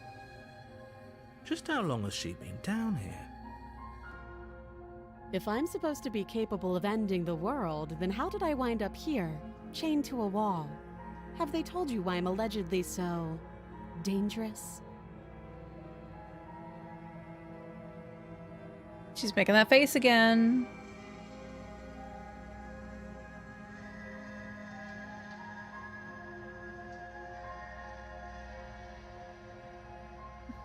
No, and if I'm being honest, I'm more inclined to trust you than I'm inclined to trust them. Sooner or later, you'll understand that I have your best interests at heart. Hopefully sooner. How sweet. Now be a pal and help me get out of here, would you? We could figure out how to deal with them after I'm free. Just slay her. I'll see what we can do. You walk up to the chains binding the princess to the wall and give them a tug. They're large and heavy, far too solid for you to even imagine trying to break them apart. I'm guessing you don't have the key. Maybe it's somewhere upstairs. Doubtful. Whoever locked the princess away down here intended for her to never see the light of day. They wouldn't have just left the key to her chains somewhere in the cabin. And if there isn't a key, do you have any ideas? Well, you do have that big, sharp knife. You could always cut me out of here. I wonder if this is going to take us down a different road. 'Cause she is speaking different than when we've done this before. And we weren't allowed to break her out before on that same route. She speaks with almost complete nonchalance. If we were stuck down here for long enough, I'm sure we'd be nonchalant about cutting our way out. Anything to finally be free. You attempt to make your way out of the basement, but the door at the top of the stairs slams shut. You hear the click of a lock sliding into place. Is someone else here? Yeah, right now. You make your way back to the bottom of the stairs. This would have been so much easier if you'd simply slain her like you were supposed to. Easier for whom? Easier for everyone. I heard the door slam. They locked you down here too, didn't they? The knife. Pick it up and cut me out of here. You won't like what happens if you do that. Save the princess. Against your better judgment, you place the blade against the princess's arm, just above the massive, unyielding chain. It's a little bit different because she didn't already start gnawing her arm off this time. You cut into her flesh. The blade is sharp and you make quick work of it. Before long, you're able to crack through bone, and she pulls the bleeding stub of her arm through the iron gauntlet. She didn't so much as utter a sound. Free from her bindings, the princess turns to face you, her fierce gaze meeting your eye. How is she so composed after losing an arm? It's like she isn't even bothered by it. Thank you. Now let's get out of here. No, we won't have any of that. The stakes are too high. You can't just let her escape into the world. No, I just can't let her escape into the world. As the princess approaches the bottom stair, your body steps forward and raises the blade. She's doing this again. Wait, this isn't fair. You can't just do that. Watch me. Stop that. I thought this was a little too easy. Your body lunges forward to sink the blade into her back, but the princess swiftly moves out of the way before you can connect. Stop it! Stop resisting me! I am trying to get you out of here alive. Okay, so we can still resist him on this route, but it's probably going to be different. The blade. Move the blade. You're doing your best to help me, aren't you? I can see the conflict in your eyes. I'll make this quick. She steps forward and pries the blade from your rigid hands. Maybe I'll see you in another life. And then she slits your throat with an almost clinical ease. Oh, that's nice, though. She didn't stab us like 20 times because she didn't know how to use a knife. Her face remains unchanged as she watches you collapse to the ground, blood flowing from your butchered neck. She tried to make it painless. This is the end, isn't it? I'm afraid it is. Everything goes dark, and you die. I hope it was worth it. The prisoner. You're on a path in the woods, and at the end of that path is a cabin. And in the basement of that cabin is a princess. You're here to slay her. If you don't, it will be the end of the world.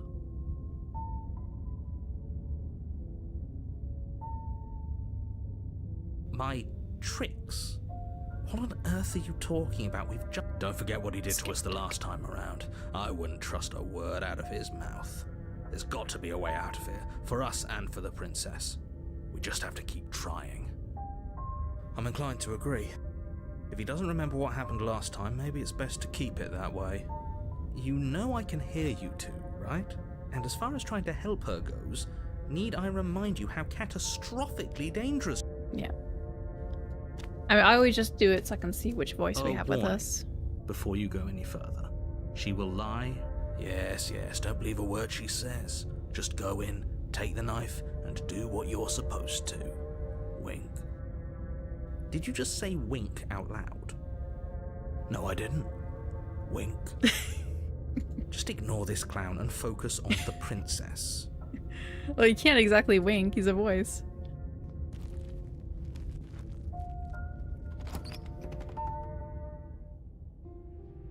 The interior of the cabin is less a cozy woodland retreat and more like a dungeon. A few pathetic wisps of starlight attempt to illuminate the cold, uninviting stone walls, and thick, wrought iron bars barricade the windows, reminding anyone who enters that this is a prison. The only furniture of note is an iron table, bolted to the floor, a pristine blade perched on its edge. The blade is your implement. You'll need it if you want to do this right. With the mirror? You walk up to... What are you talking about? You reach forward and... Because only we can see was a mirror, that. and now it's gone. And our voices. If he doesn't want us to know about it, it must be important. We should keep our eyes peeled. Maybe it'll be back. The narrator can't see the mirror. I say we don't take the blade. So maybe it was wrong. Maybe it was saving exactly. Yeah, it did save exactly where it was supposed to. I'm just going crazy. I'm afraid I'm going to insist we take the blade. We're in a dangerous situation and I'm not letting us go down there without a weapon. Are you sure? What if she... I don't know... turns it against us? Which I'm bringing up in a purely hypothetical manner. Yes, I'm sure. Turns it against you? She's a prisoner here. She'll only be able to turn it against you if you give it to her. Which you won't be doing because she's an existential threat to the entire world. Okay. I'm trusting you. Hey, don't I get a say here? What's the big idea? Normally, yeah, but not about this. Call it a reflex. We take the knife as we go. Wonderful. You do exactly that, sweeping the blade from the table before proceeding to the basement. Maybe Skeptic has a plan. Don't worry about it. We have a knife, so what? It's not like we have to use it. Don't worry about me. No, you don't have to do anything, but you do well to use it regardless. Moving on.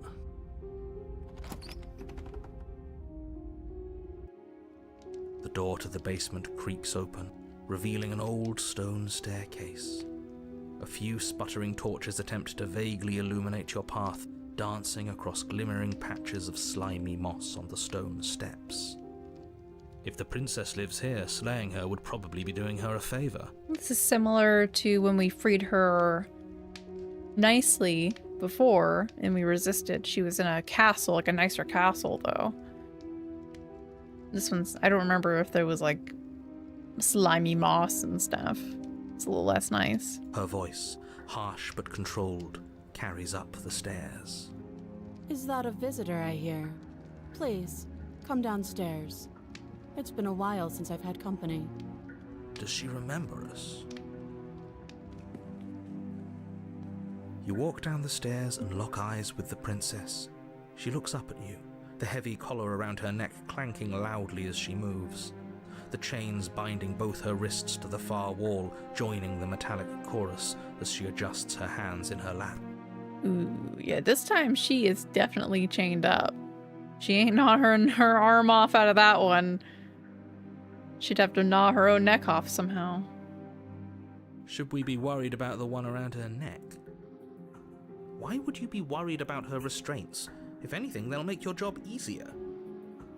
Have you noticed the empty chain on the wall? Odd that in a place where everything seems to serve a distinct purpose, there would be something so obviously useless. What an interesting development. Why don't you have a seat? The two of us should chat before you bury that thing in my heart.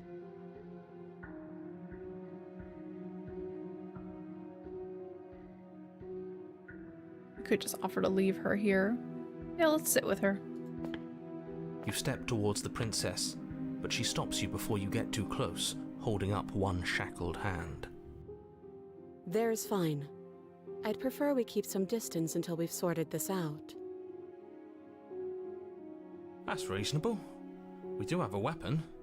Might as well put her at ease. Let's sit where she told us to sit. You do as she asks and sit on the floor, still a good distance away from her. Why did we go to the side that has the chain? Like, potentially I could see her using that to lock us up somehow. Like, if we were being antagonistic. Thank you. Now, what are your intentions for me?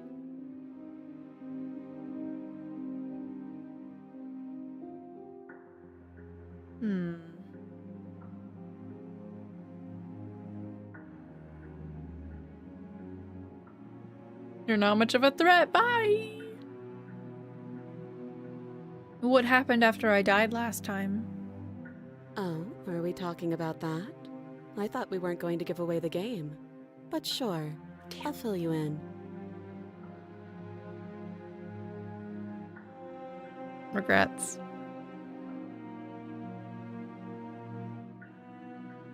I was wondering if she was pretending or not.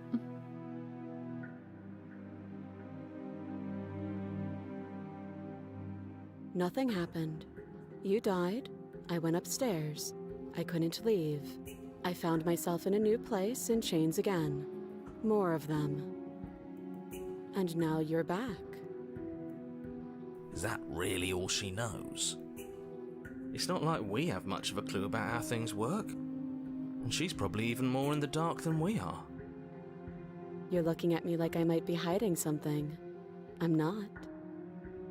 I guess it's possible she really doesn't know anything. Maybe both of us are stuck in this loop without any idea why or how. First you make a comment about having been here before, and now this.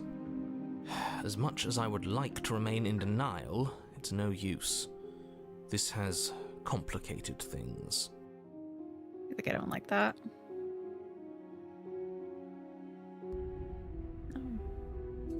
You take the good idea. The door to the We're gonna try that again. Not a visitor. Does she remember us? You walk down the stairs. Should we be... Why would you... Have you noticed the empty... What an interesting development. You step towards the princess. You do as she asks. Okay. Let's not give away the game to the narrator. Because she knows that we were resisting something. So let's not give away and make her reveal that she knows that we've been in a loop. Because then the narrator goes, wait, the princess knows. Uh-oh. You have been in another loop. My intentions, what do you mean? Yes, your intentions. You have a knife. What are you going to do with it? Why are you here? There isn't a keyhole in these shackles, so I'm afraid my only way out is surgical removal. Is she forgetting about the shackle on her neck? It looks kind of big. She might be able to slip out of it. Or does she think she'd survive a beheading? You're right. Maybe she's delusional. All the more reason not to trust her. Unless she really could survive. Though I suppose you could just be here to kill me. But I don't think that's in either of our best interests.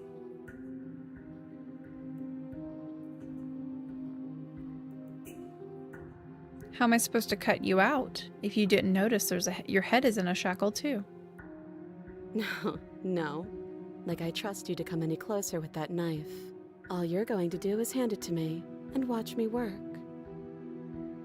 But she would have to cut her head off, right? She can't be suggesting that.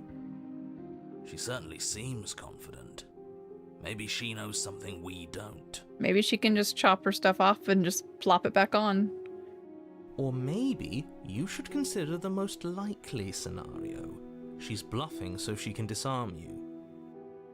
Though if she isn't bluffing, whatever she has planned might be for her benefit alone. There's no guarantee that what's good for her is good for us.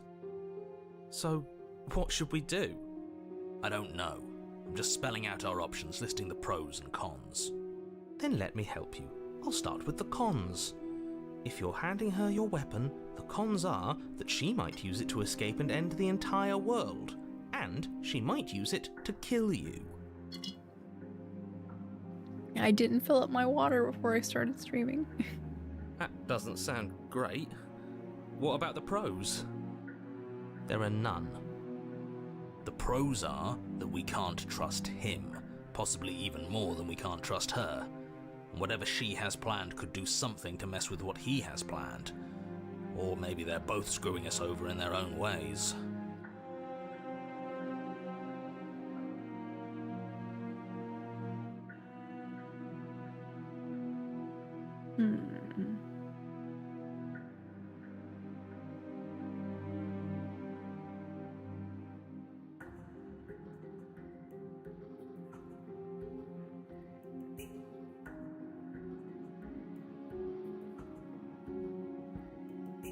I don't want to try to cut her out.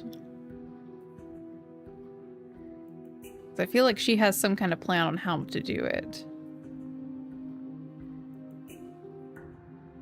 Yeah, well, maybe I shouldn't even mention the other chain on the wall.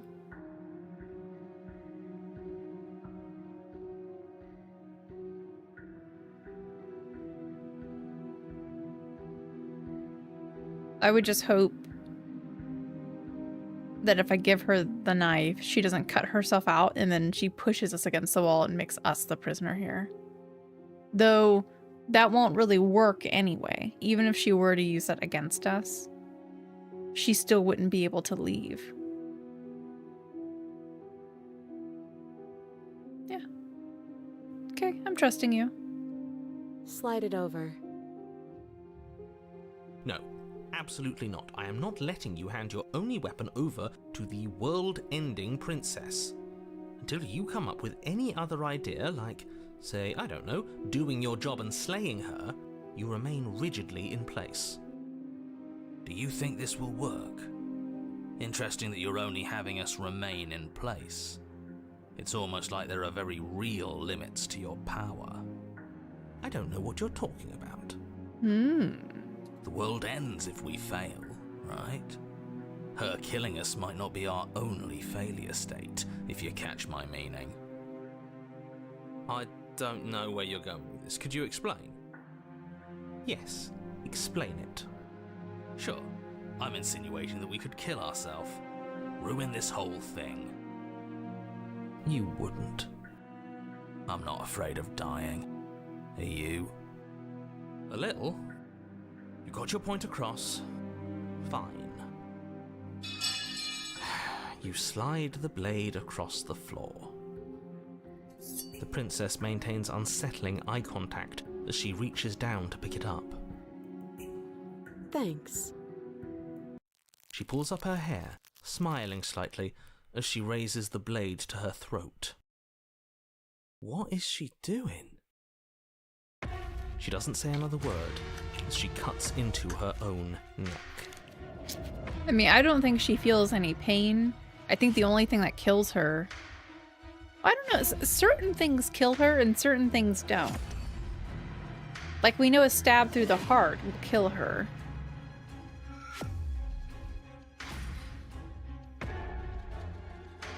And we know that falling down the stairs and breaking certain bones kills her.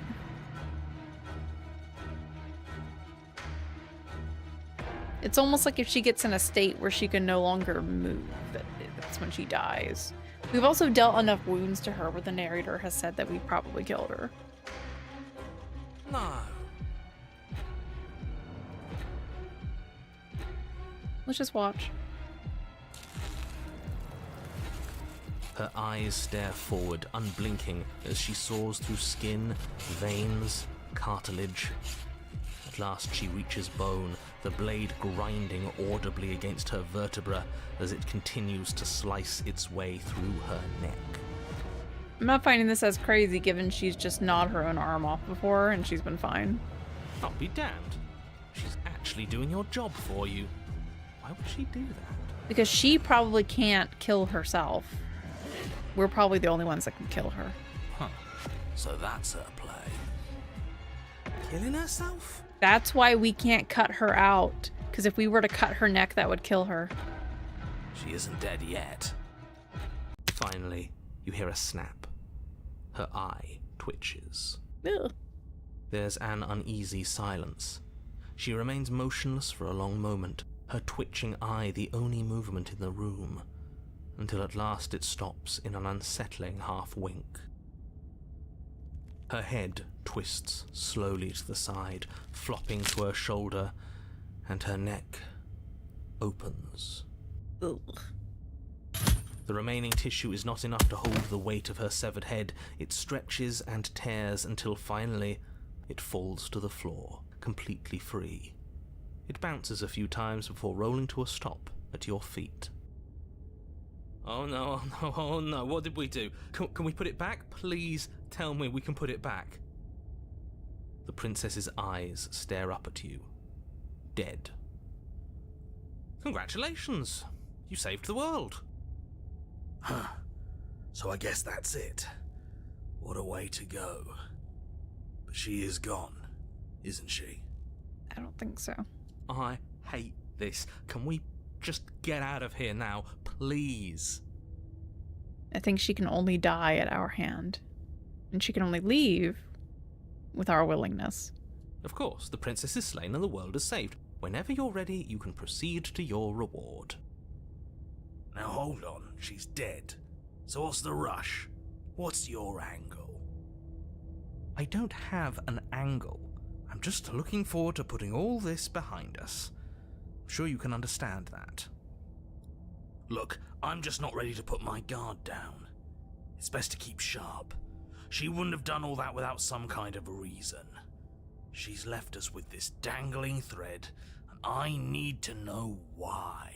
Oh, the thread's not the only thing that's dangling. You're just wasting your energy. The danger has passed, and now we can all relax and enjoy your reward. Take the princess with you. Ugh, fine. You pick up the princess's severed head, its neck stump still oozing bodily fluids. Then make your way back upstairs to the first floor of the cabin. Did you see that? I could have sworn she moved. Her eye definitely twitched. She didn't. She's dead. We're pretending. She's pretending that she's dead. But what if she's not? Because we didn't give up the game. Are you listening to yourself? Do I need to explain to you why decapitation is lethal? The door to your bountiful reward is right in front of you. All you have to do is open it. Let's leave the cabin with her and claim our reward. You open the cabin door, ready to return to a world saved from certain doom.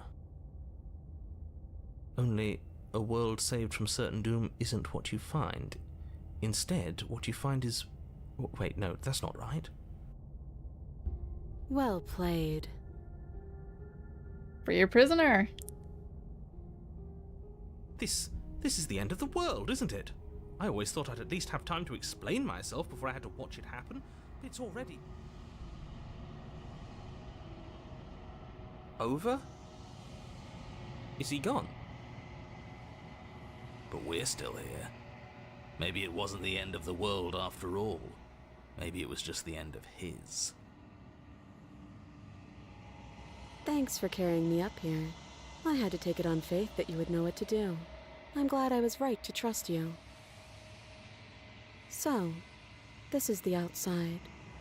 Maybe it's just my lack of body, but it's colder than I expected.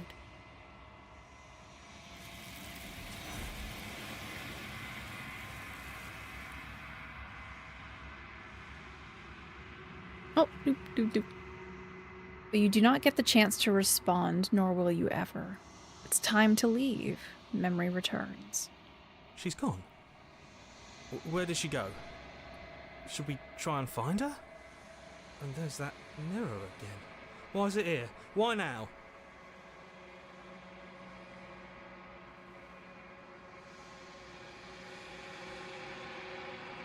You approach the mirror. This doesn't feel right. It feels different. final. You're right. Part of me wants the truth, but something stronger is holding me back. Fear.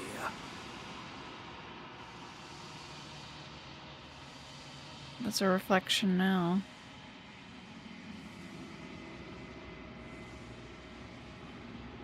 You are nothing at all.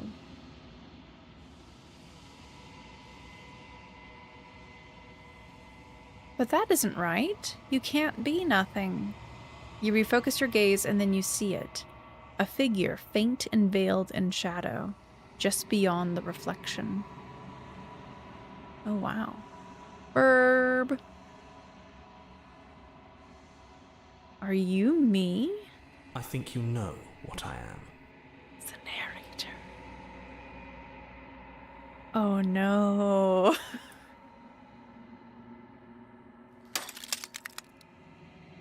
A crack slides down the center of the mirror, splitting the image in the glass in two.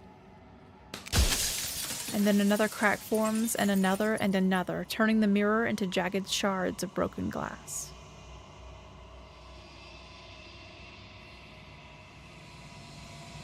Ooh.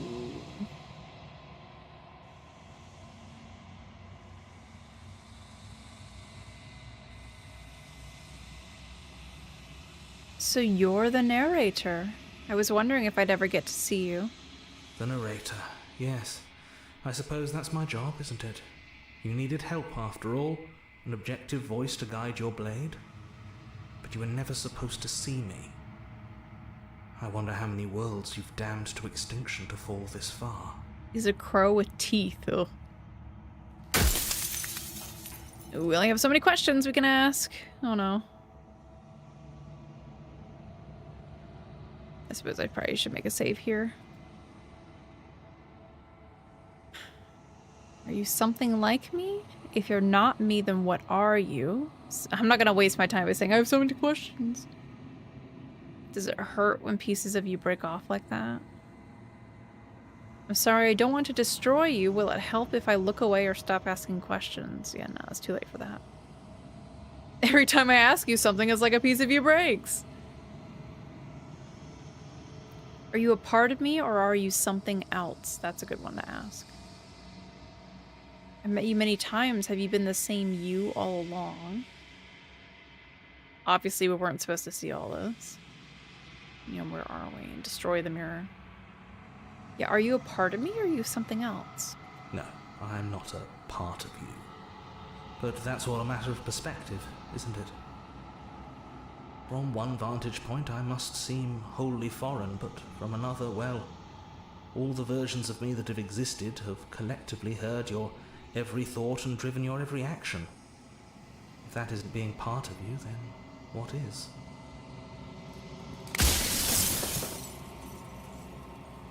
If you're not me, then what are you? I am an echo, likely one of many. Somebody made you, after all, and I'm what's left of him. Not that I'm the only one who can make that claim. I'm sure you've met many others like me.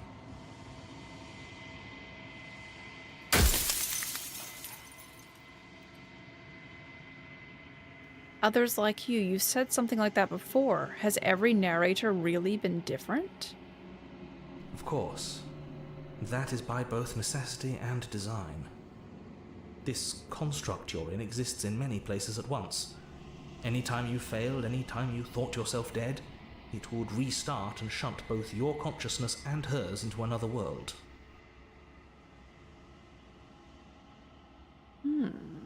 But you'll be awake soon, and then it won't be able to work like that anymore.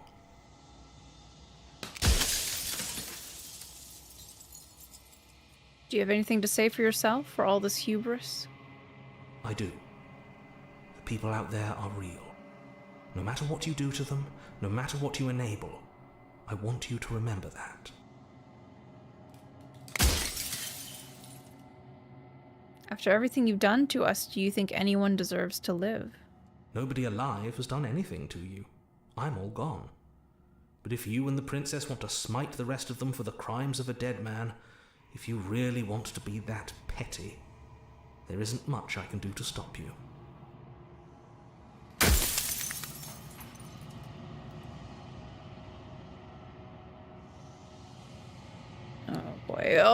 there's so many more questions. And we only have, like, what, 4 more?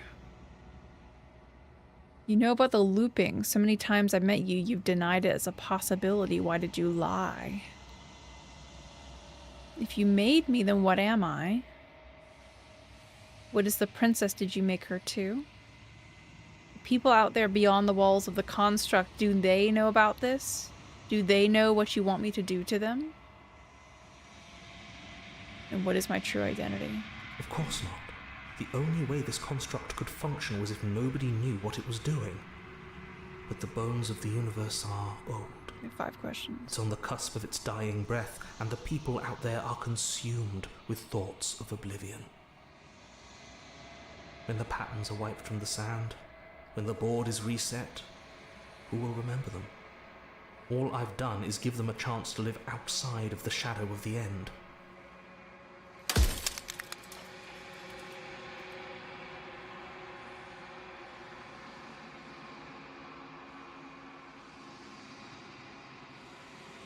Yeah, why did you deny the looping? Perhaps they thought that admitting to it would have pushed you to certain realizations that would have made finishing your task impossible. Maybe they were just in denial. I'm sure many of them were convinced that they had to be the first version of them you'd encountered. Anything else would have been too existentially unpleasant. And for all I know, each of those other versions of me could have had entirely different understandings of how this construct works. Who's to say which of them are right and which of them are wrong, really? Except for me, I can tell you for a fact that I'm right. Soon I'll be gone entirely, and you'll be left alone with your final choice. So allow me to make my final request. The princess contains death itself within her, but I wove you into being with all the power you need to destroy her forever. Do it. Slay her, and rid the world of death and suffering. Oh. So she isn't just... she'll end the world. She's literally just causing... like, she is the idea of death, or the ability of death. He's trying to make it so people don't get hurt by being able to die.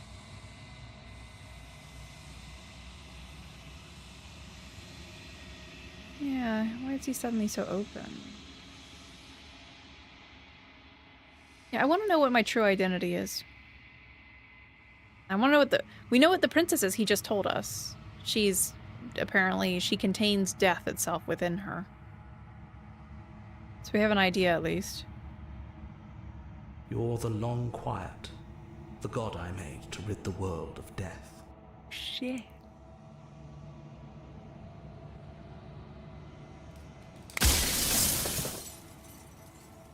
Death of the author, run out of questions. So we keep returning back into what we are as the long quiet.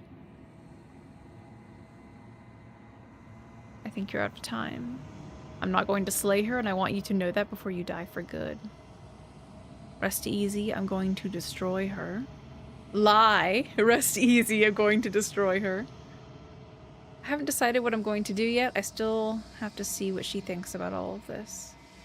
Say nothing and watch him end. I'm gonna let him die and feel bad. Or, you know, he's already dead, but what does it matter for him anymore? Well, there's no reasoning with a god, even one you've woven into existence yourself. I've said my piece, and my time is up. It's like I said, I'm just an echo, and echoes always fade away.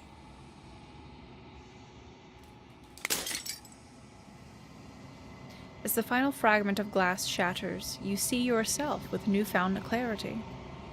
The narrator was right. You are the long quiet, a vast and nascent.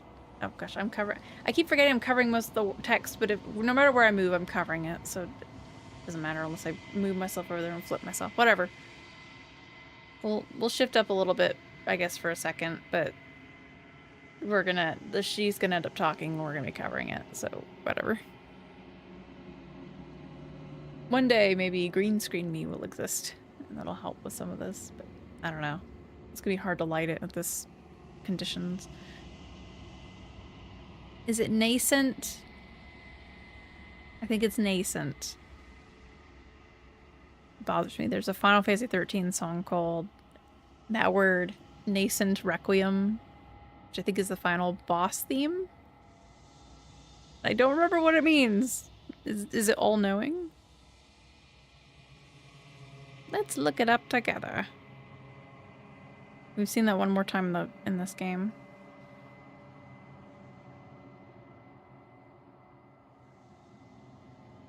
Just coming into an existence and beginning to display signs of future potential. Nascent. Okay. So new and full of potential. It is finally time for you to wake up. All of this is you. Proceed to the cabin one last time. I do find it cool how this is like the forest path. It's just covered in lines. Bring the prisoner's head to her. A clever heart. When you arrive at the heart of things, there is no final vessel for you to bear witness to. There is nothing for you to find.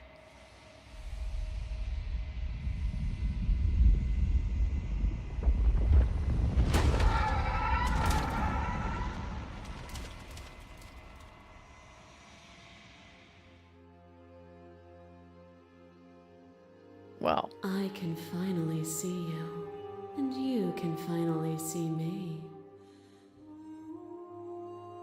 It's been so long, and my heart has ached for this moment. I've missed you dearly.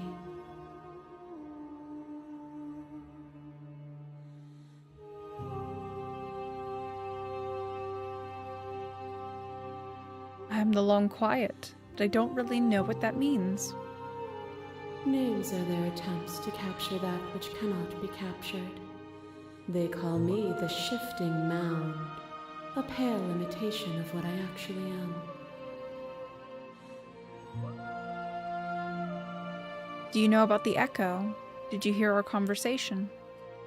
Every word you spoke found its way to me. I know him, and I know his construct. He was deluded by his fear of death. Pay him no mind. What happens now? Ever the passive player, always reacting and never acting. But it's woven into your nature, isn't it? When the echo spun us from one into two, he gave you a choice and me a role to play. I am not death, but I contain it in my multitudes. So, will you attempt to destroy me and bring about a world devoid of death and the possibility of meaning? Or will you open the final doors to our liberation? There's so many stories we've left unfinished. Can we really just leave? Don't you have a say in all this? Why is this all falling on me? Let's talk this through. I still have so many questions and I need answers before I can make a choice. If I let you out and an entire world ends for good, I can't do that. If you were always going to become this, then what was the point of me doing anything? Did it even matter what roads I walked if all of them would have led to this moment? There has to be another way. This can't come down to me either destroying you or letting you out. I won't do it. Slay the princess. I think it's time for us to leave this place, but I don't know how to leave or where to go. I'm curious, can we really just leave if all the story's unfinished?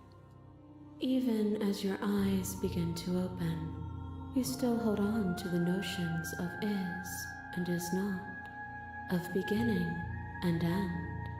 Pitch black islands in the blinding light of the infinite. There is nothing to resolve, nothing restraining us but us. Yeah, don't you have a say in this? Of course I have a say in all of this. You and I share reflections of each other's burdens, just as you and I share reflections of each other's gifts. If we didn't, The winding paths that brought us here wouldn't have been full of strife and conflict.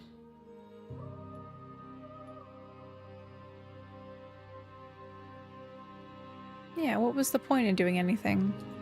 If you're saying that, it's because you don't yet understand. But we cannot use words alone to grasp at things that words cannot express. And you cannot rationalize with logic that which defies it. Violence and passion are dances that both of us know well.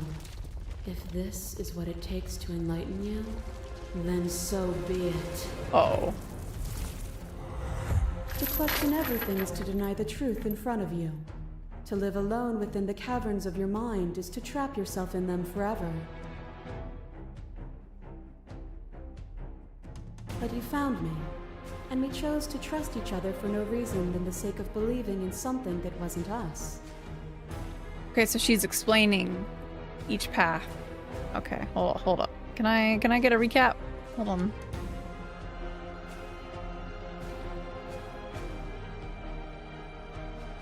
Okay.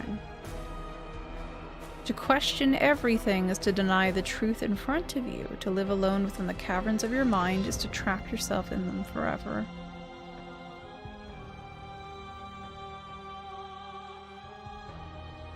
Yeah, so with the severed head, we chose to question everything. But we still made a choice.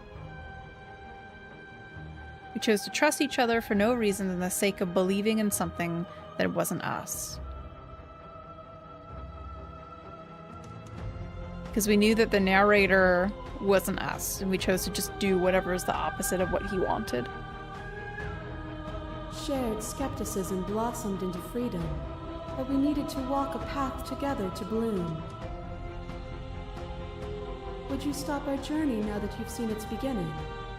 What of those in the worlds beyond? Would you erase their paths to stop them from going astray?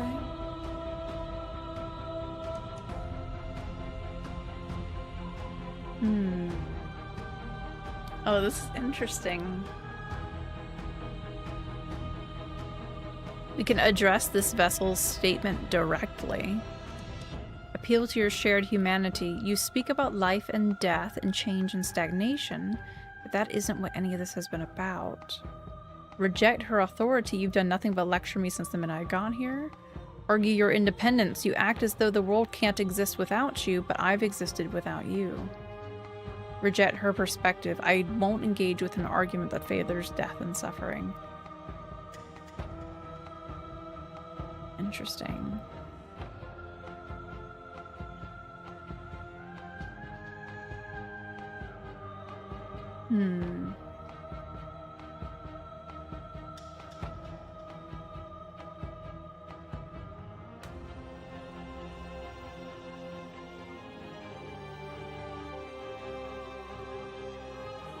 Some of these other ones sound more like rejecting the eye. Like, part of this is arguing about whether we should be separate people or together.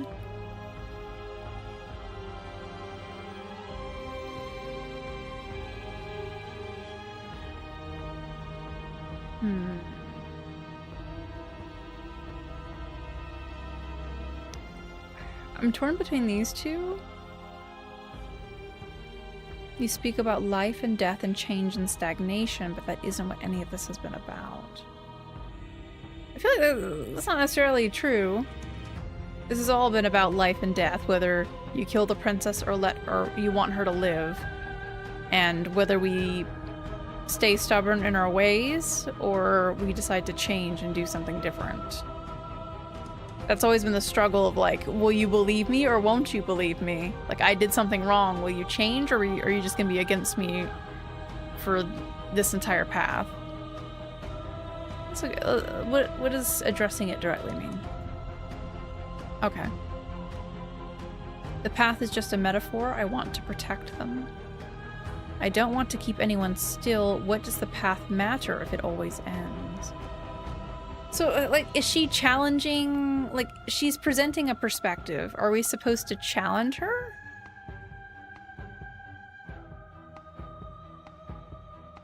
Like, I'm not disagreeing.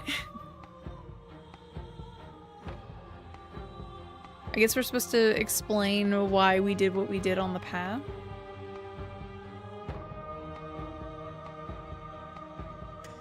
I'm a little confused.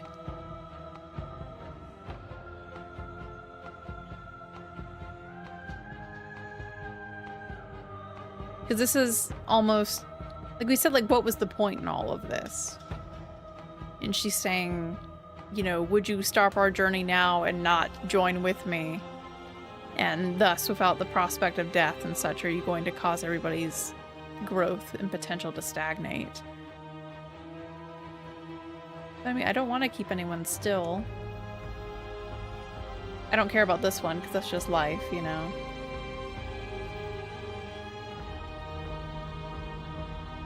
Nor should you, nor should I. Our purpose is to be and to experience, and their purpose is the same.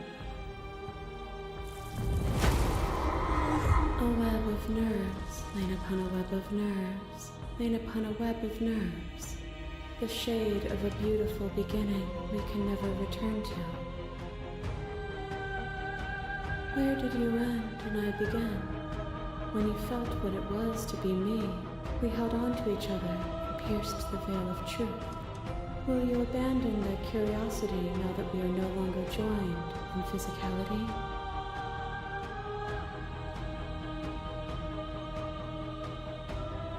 Okay.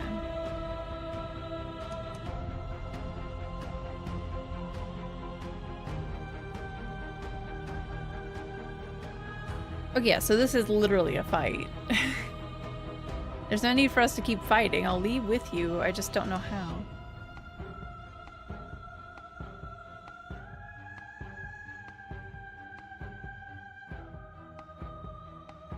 Curiosity comes second to doing the right thing.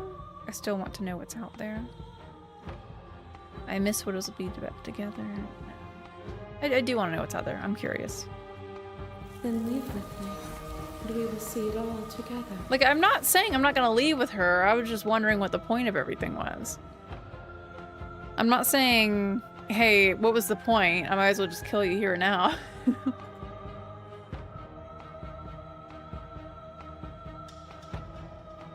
I mean, I guess.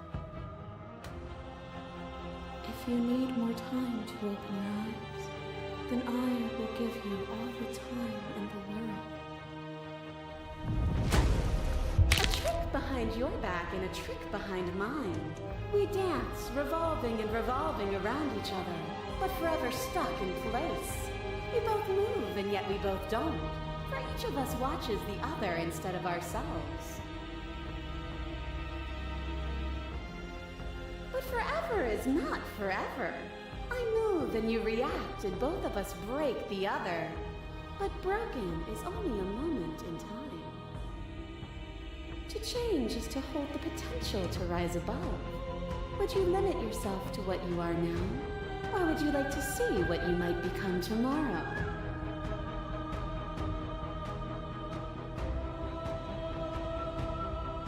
If there are no endings, there are no limits. Yeah, that's not.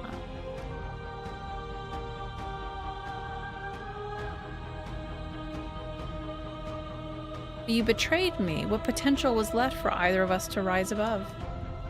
You mire yourself in an ending that did not end. Lift your gaze beyond moments and towards the infinite depth of reality.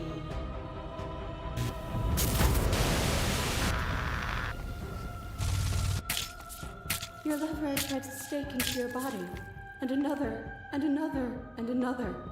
Do I miss your heart because I can't stand to see it go? I just realized. I mean, the other one was from our perspective, but this one's from hers.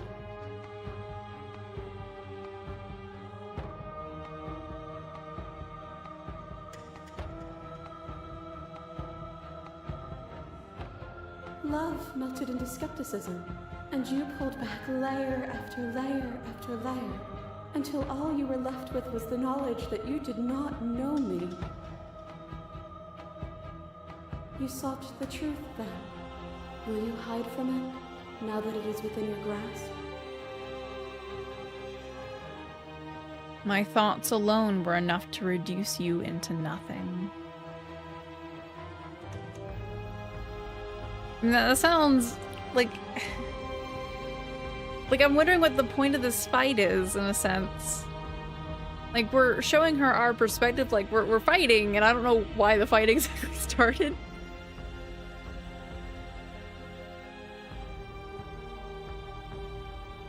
Let me check. Hold on. So what did I say? Originally. If you were always going to become this, then what was the point of me doing anything? Did it even matter what roads I walked if all of them would have led this moment? You're saying that's because you don't understand. We cannot use words alone to grasp things words cannot express, and you cannot rationalize with logic that which defies it.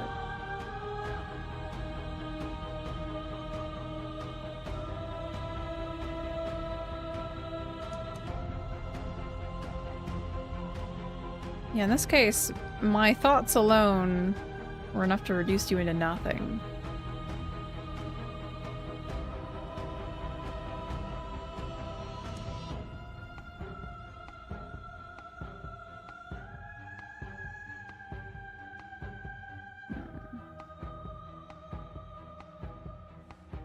Yeah, because we just kept asking her, well, what do you really want? Because we didn't understand her.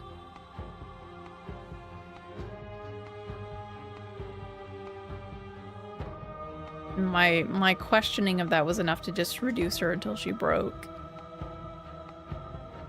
I'm curious. I've no desire to hide, but the truth can be made better. If destroying you is what it takes, so be it. I don't want to hide from the truth. Yeah, what the heck? You speak of me as if I am a ghost, but I am right in front of you. A boundless torrent of blades cut you from boundless angles. You are a body. You are gory ribbons. You are a body again, and you feel all of it. On it goes until your bodies are not your thoughts, are not you. Alive, dead, then alive and dead, and alive and dead, all at once. You learned to put yourself away, and in your stillness you rose above me. You died countless steely deaths, and you lived countless short lives, and yet it is all so far behind you. I pushed you to a greatness you never would have reached without me. I did rise far above you, and I'm still far above you still. I will destroy you now as I destroyed you then. Yeah, these are getting, like, combative. If you hadn't snatched that body away, we could have killed each other. We were self-destructive. It felt so good to finally win, even if it was going to cost me my life. Even if the journey was agony, the end gave me the struggle meaning. Yeah, we were self-destructive. Like, she literally destroyed herself. And so did we in order to end it. Were we self-destructive, or did the beauty of our dance reach beyond the shadow of death? It was lethality that made us what we were. That cold fire has left your eyes. Are you finally willing to listen? As the clash between you abates, you begin to shake, your will rapidly dissolving. Nothing is immutable. Everything that is exists only in relation to everything it isn't. There is no constant. There is no center. Open your eyes and accept what we are. We can leave this prison together. It's easy to believe in the things you believe in when you get to sit above it all. What do you think happens if we leave here? I never wanted to fight you, but how do we leave? Yeah, I didn't want to fight you.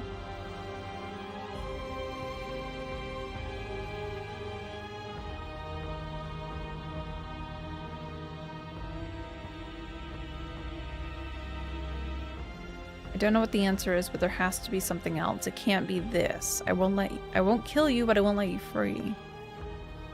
You've done everything you can to make me understand your perspective, but you keep dismissing mine. If you think you can change me, then I must be able to change you. What I offer you is not perspective. It is truth. Whatever you're trying to do right now, you don't have to do it alone. Ah! voice of a hero!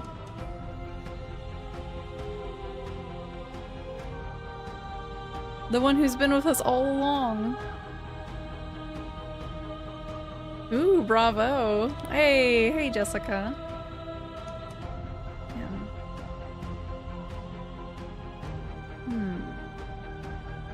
So I wasn't gonna challenge her originally, and then she just wanted to fight. Just say, come on, let's go. And I don't disagree with some of her perspectives, but then she just goes, yeah, whatever. Let's just go be free together. I don't want to kill her, I just want to... I just want to convince her that she isn't, like, the god of all things and that she's right about everything. Oh yeah, you have no idea how good it is to hear you. I'm gonna save just in case, but we've been sticking with it. It just makes you feel comfortable saving. It's good to be here. Hey! She's too many things all at once out here.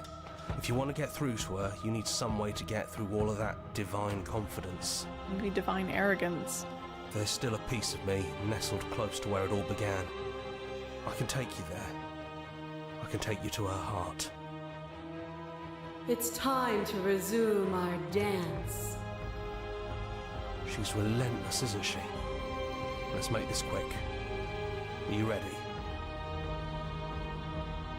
I'm ready. Then let's go.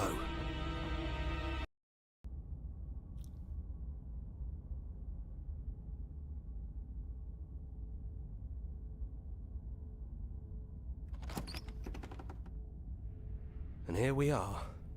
I'd say we were back where it all started, but I guess it's a little after that, isn't it? Do you need me to describe things?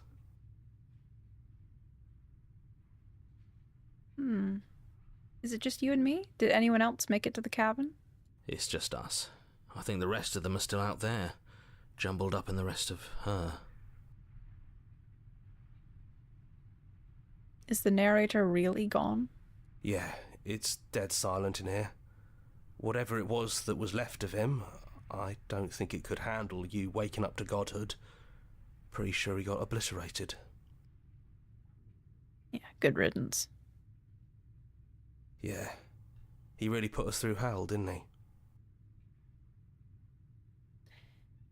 If the offer still stands, could you describe the cabin for me?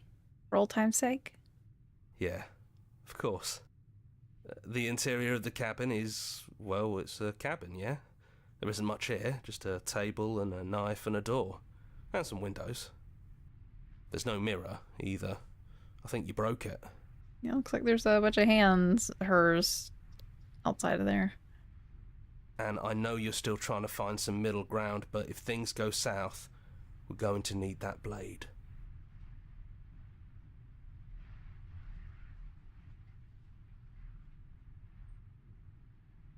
Yeah. I don't like the idea of taking the blade because that already insinuates that we're trying to kill her. But this is more self-defense.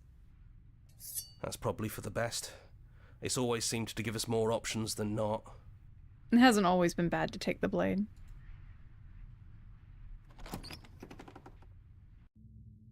The stairs. Do you remember the first time we were here? The first time we heard her voice? Have you figured out what you want to do yet, or are you going to keep trying to find a center that doesn't exist? It sounded just like that. A little sharp, a little menacing. Only she didn't know us. That is true. She was like this because we took the blade down the first time. I wonder if that changes if you didn't have the blade the first time. And down we go. We shouldn't keep her waiting.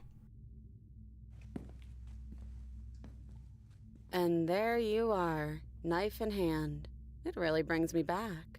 Have you given up on talking? Have you finally decided to kill me? You'll have all of eternity to yourself after this. Why don't we chat a little before I go?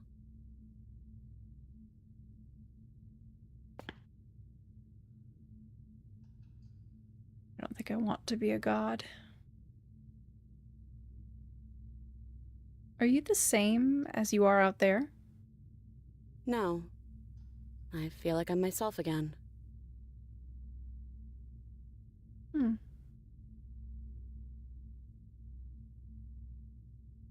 I don't want to hurt anyone. There has to be a way out of this. What are we going to do? I don't want to have to slay you, but I don't know what the other options are. Sorry. Slayer. I don't want to hurt anybody. There has to be a way out of this. Well, I don't want to be at the end of that knife, so how about we figure something out? What if we tried doing this forever? I can do whatever you think I can, right? So, make me put it all back. Make me fix the Echo's construct and make me wipe our memories of everything that's happened. Make me send us back to the beginning, before we woke up. Before either of us saw the truth. Can she really do that? Are you sure that's what you want? Not really. Would resetting it do anything to help them, the people out there? If you continue to exist, don't they continue to die and suffer? I'm not so worried about that, because I'm on board with the idea that they need to have an end in order to grow, to achieve it, because otherwise they'll stagnate and not ever accomplish anything.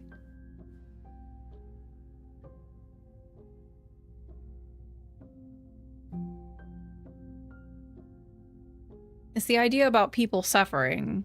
And I'm not, like, there has to be some suffering, but there has to be a balance as well.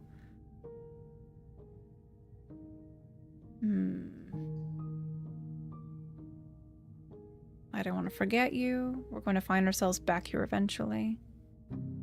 If we're talking about this right now, how do we know we haven't done this before? This isn't fair. I want to be here with you. I don't want to be alone again. Is there any other way? I take it all back. I don't want this, and I don't want to kill you. Is it too late to go back to being a god? Okay, then let's do it. Agree to her plan. I can't do that.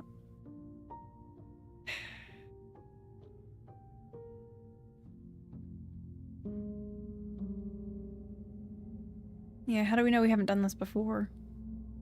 I don't think that's something we'll ever get to know. But odds are we've probably done it before. I don't want to forget you. That's sweet. But unless you do, the whole world ends, right? Not like I care.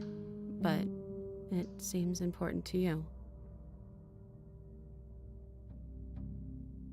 Because the problem is when she's released, everything ends. It's not like people are just going to die naturally. They're just all going to die at once, I suppose.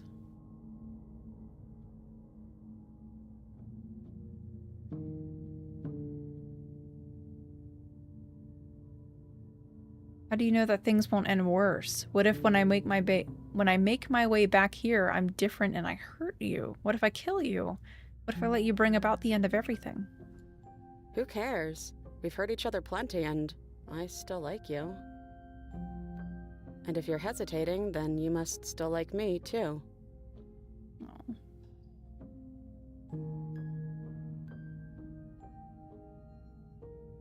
We'd have to decide to do this every single time forever.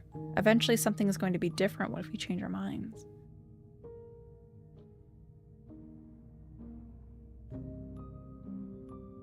Is there anything else? You brought that knife down here for a reason. Either you use it to kill me, or I use it to put things back.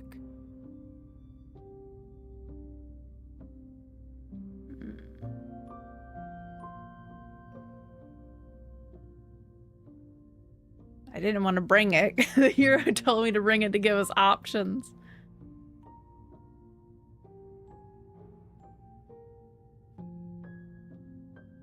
I want to be here with you, and I don't want to be alone again. Neither do I. But we won't be alone for long. I'll be right here, waiting for you. Yeah, is resetting it going to help anybody? Fixing that is on you, not me. If you want me to help them, you'll have to make me help them. Okay. So right now she doesn't want to help them. she'd just be okay with letting them all die because she doesn't care what happens to the world. So we would have to convince her through, I guess, picking different routes to convince her to care about the outside world. Because I assume the routes that we pick, because I think we're allowed to destroy the vessels if we, like, pick the wrong one. And then we can, like, get another chance to get her, like, a new vessel.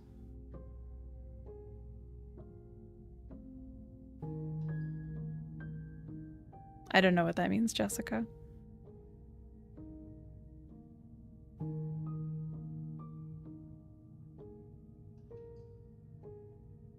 Am I just supposed to have the right answers to her arguments? But that seemed more like arguing to kill her, which really confused me.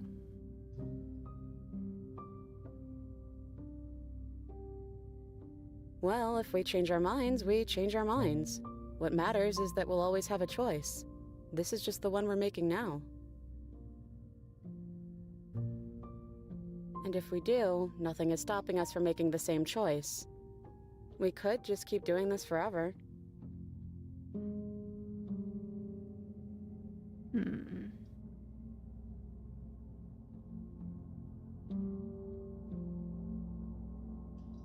Is it too late to go back to being a gun?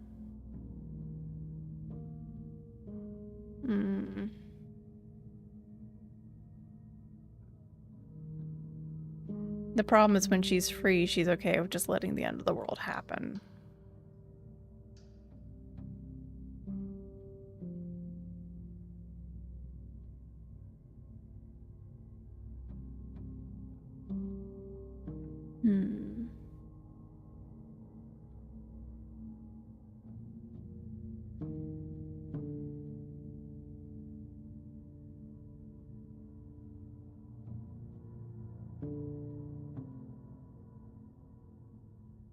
I gotta go with her plan. Because I don't want to rid the world of death forever. Like the concept of death.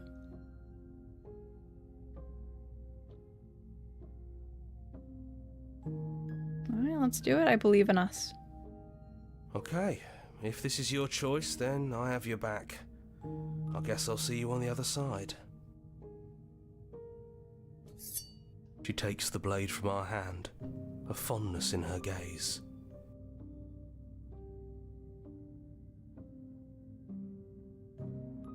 Aww. I love you. Oh, I love you too.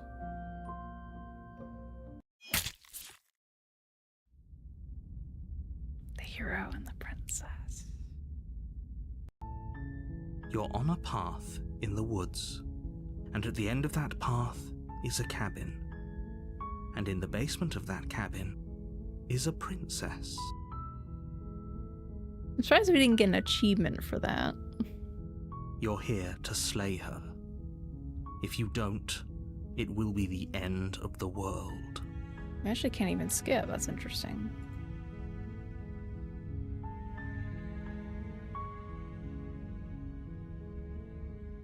Yeah, keep going.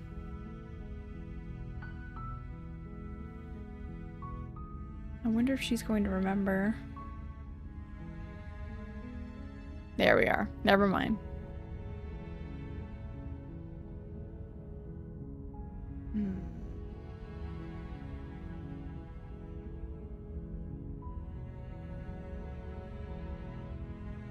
Well, thank you, Jessica.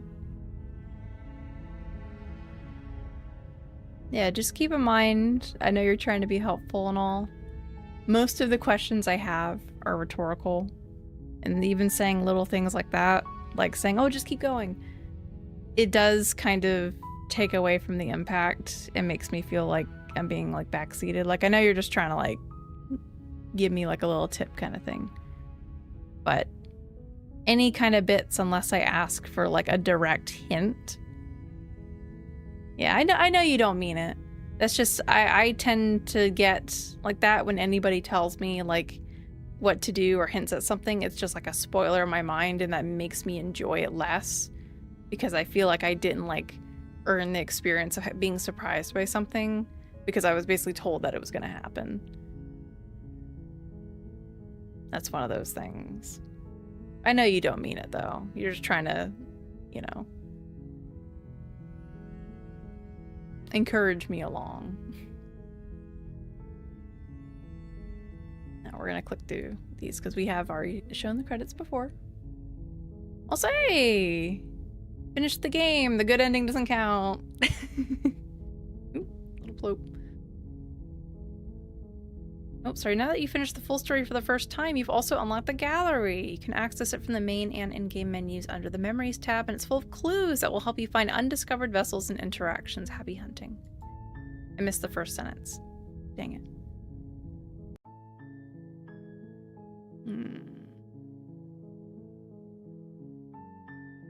Something I do like about this game, it's one of those games that you start off, and when you don't know anything, you think, okay, well, this has to be about, you know, you enslaying the princess, and there has to be like a good ending somewhere in here where you figure out who's the hero and who's the villain and all that. And obviously, it's going to be more complex than that, but you don't know where it's going to go.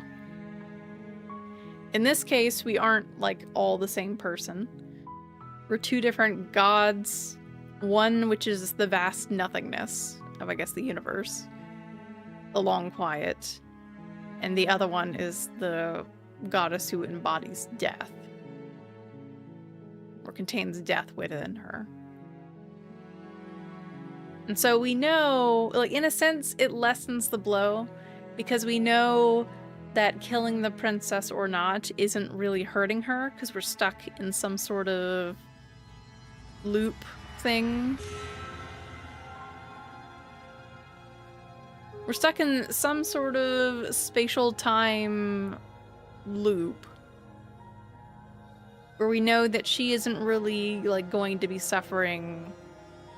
Like we're both like suffering and hurting each other, but we also know in the end when we remember who we are, that we love each other. But we have differing perspectives, so we keep going on this loop.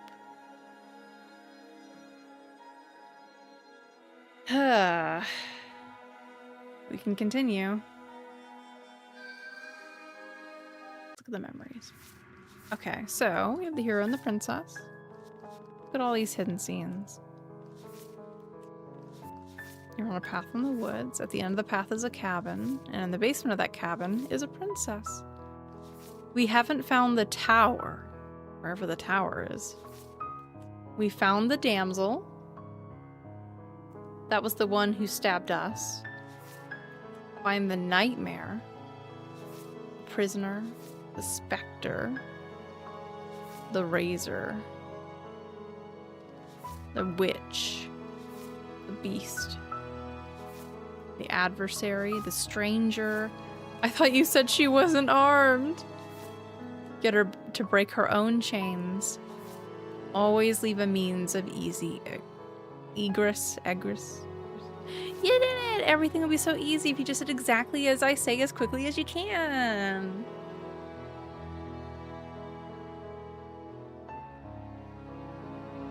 I love just like the clip art look of this ending. It's great. Our clip art, like the paint app look. Okay, so these are all different. Well, it says it's for the hero and the princess. So these are all based on choices that we're making within this first chapter. I assume there's going to be an ending if we go down there, but then we talk to her first, and then we try to approach her and kill her. That's gonna give us one, probably, maybe the adversary.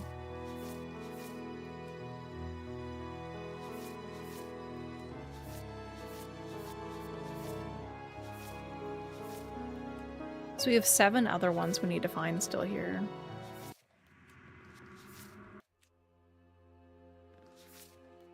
Damn both of you to an incomplete existence.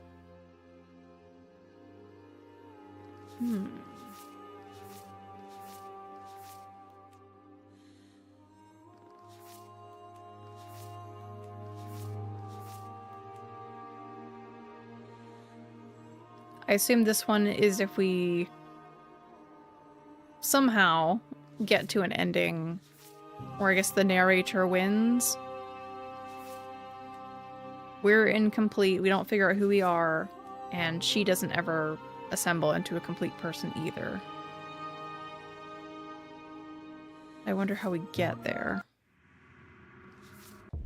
We have the end of everything. Obviously, we have a lot more. We have 2 different ones where we find our freedom as gods forever. 2 different finish the games ones. Okay, so those are just part of it. So these must be part of the same ending. I'm guessing. If we have 2 different ones. Back to where it all started. Meet her face to face. The end is never the end is never the end. Return to your beginning and slay her once and for all. Leave with her at the end of everything. Go back to where it all started. You were always a bit of a contrarian, weren't you?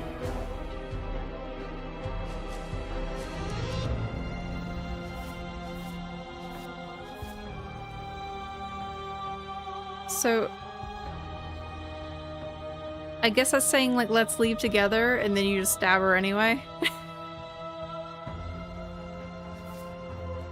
We don't think there's a way for us to leave, but maybe there doesn't have to be an ending. We want whatever might be on the other side of this door, something new that we'll experience together. Return to your strange beginning and slay her once and for all. The fruits of your labor, a world free from death. Destroy her without any outside help. Oh, interesting. There's a couple of those. Destroy her without any outside help and then find your new world. Defeat her without any outside help and then offer her grace. So that must be in the arguments. You defeat her in the arguments and then she changes her mind. The ultimate ending for me anyway.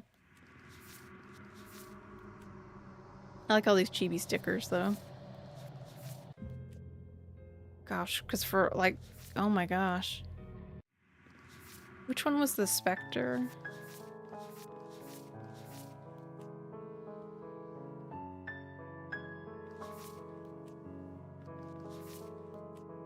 I'm trying to remember.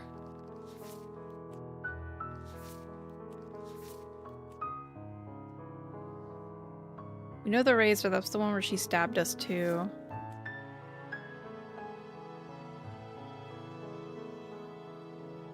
Okay, the razor was the one where we checked for a pulse. It says we already found the Spectre. I'm wondering if that's the one where we just stabbed her clean and that's it? Because we don't have any scenes of the Spectre. Yeah, the remains of violence free from hesitation.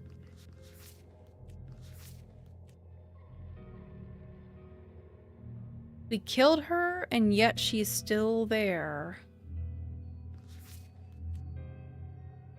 Yeah, okay. The reason we don't have this is because when we looped back around after killing ourselves in the end cabin, we decided to just try to leave, and then we found the empty vessel of the princess out there. We didn't actually go back to find her again and see what happened to her. Yeah, so we don't have anything of her. We've never actually seen her. Meet your equal in combat. I assume that's the adversary. Die pathetically to an abrasive prisoner. Lock your fears away. That's the beast, I assume. No, that's the beast. I don't know what this one is. The razor. To look too closely is to redraw the lines. I know we're missing a lot of her because we asked her a ton of questions. And then she got bored. But her hands were behind her back! That's why I didn't approach her. Because you would have walked up to her and I guess she would have just stabbed you straight up. She said she wasn't armed, so what's the harm in getting a little closer? So you disarmed her a little bit. And then, uh-oh. Call an ambulance, but not for me. Oh. Ooh.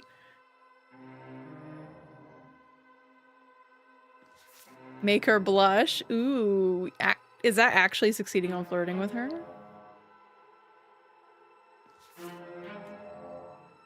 Empty your mind, be formless, shapeless like water.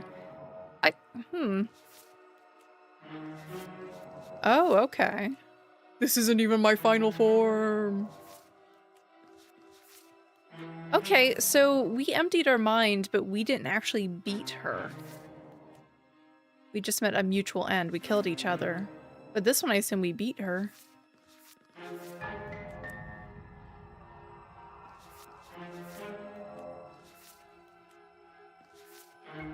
Piercing heart beating free.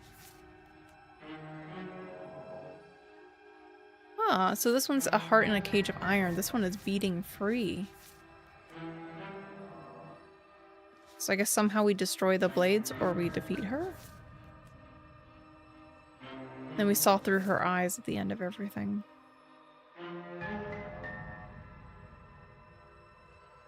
I like our little wingtips.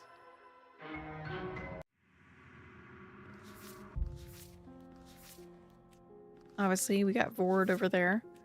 Free her to let her go in the cabin. Fight her to the death.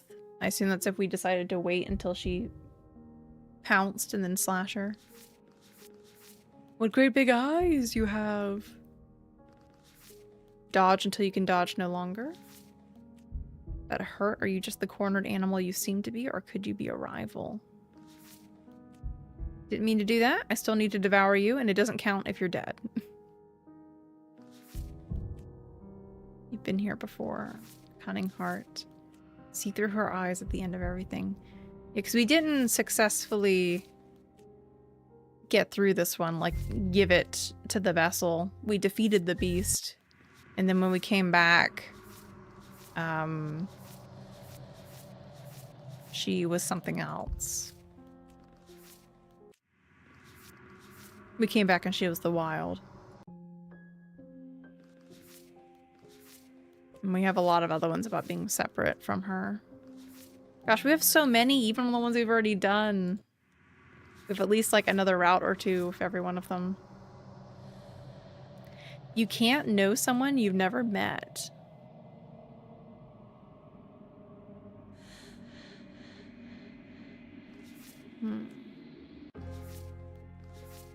We have a lot of them for the witch. Holy. We did not do enough. Fighting dirty, making peace offerings. The witch is cool. I like her little, her half animal kind of form.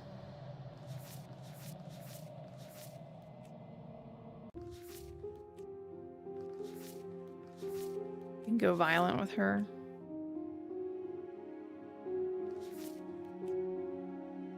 Receive vital evidence of the princess's wrongdoings. What? Locking ourselves in there together? That's actually a thing too. Obviously, we missed a lot with the damsel. Because there was that whole extra bit where we could have gone. Where we left with her.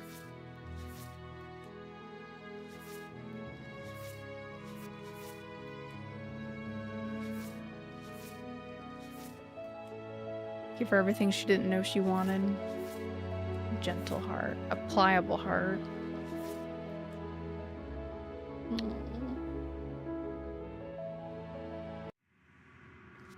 Oh my gosh. You need more space. A narrow cave is no place to fight, and it's no place to stay forever. Angels and demons are cut from the same cloth, and it's best not to deny a proud being. This one's like a... I don't know, like a kettle? A pot? Something? Turtle? One might resist the divine, but it's very hard to kill a god. There's no shame in failing. Okay, so this one... I mean, it's not the end of everything.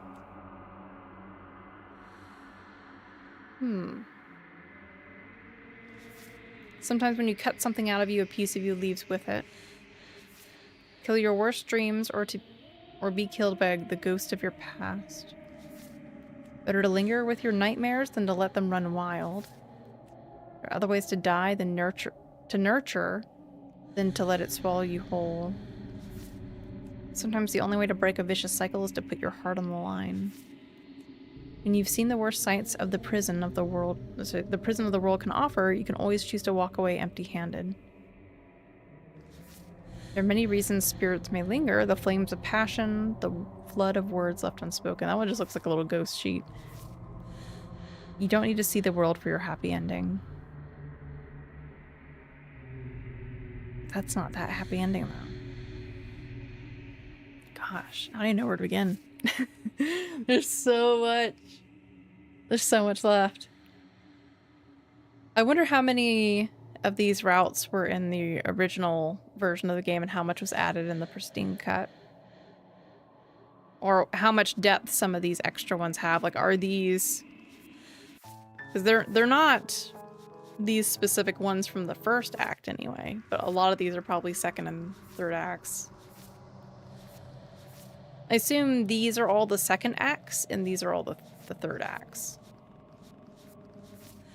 So this is, yeah, the beginning and endings. These are all, it says these are all vessels. So these are all of them that we can potentially get. There's so much. Well, as much as I would like to continue, I can't because it's almost 4 in the morning. I gotta go to sleep because I gotta go to work in the morning. So, thank you all for watching. I'll get about 6 or so hours of sleep, I suppose. And I'll see you guys next time where I guess we're gonna continue slaying the princess. We probably do need to slay her a bit more because every option we get more endings and stuff a lot, which is pretty cool. Yeah. Thank you all for being here. And I will see you next time. No promises as to when. Could end up being way later in the week, or maybe if I have time during the week. I'm not sure.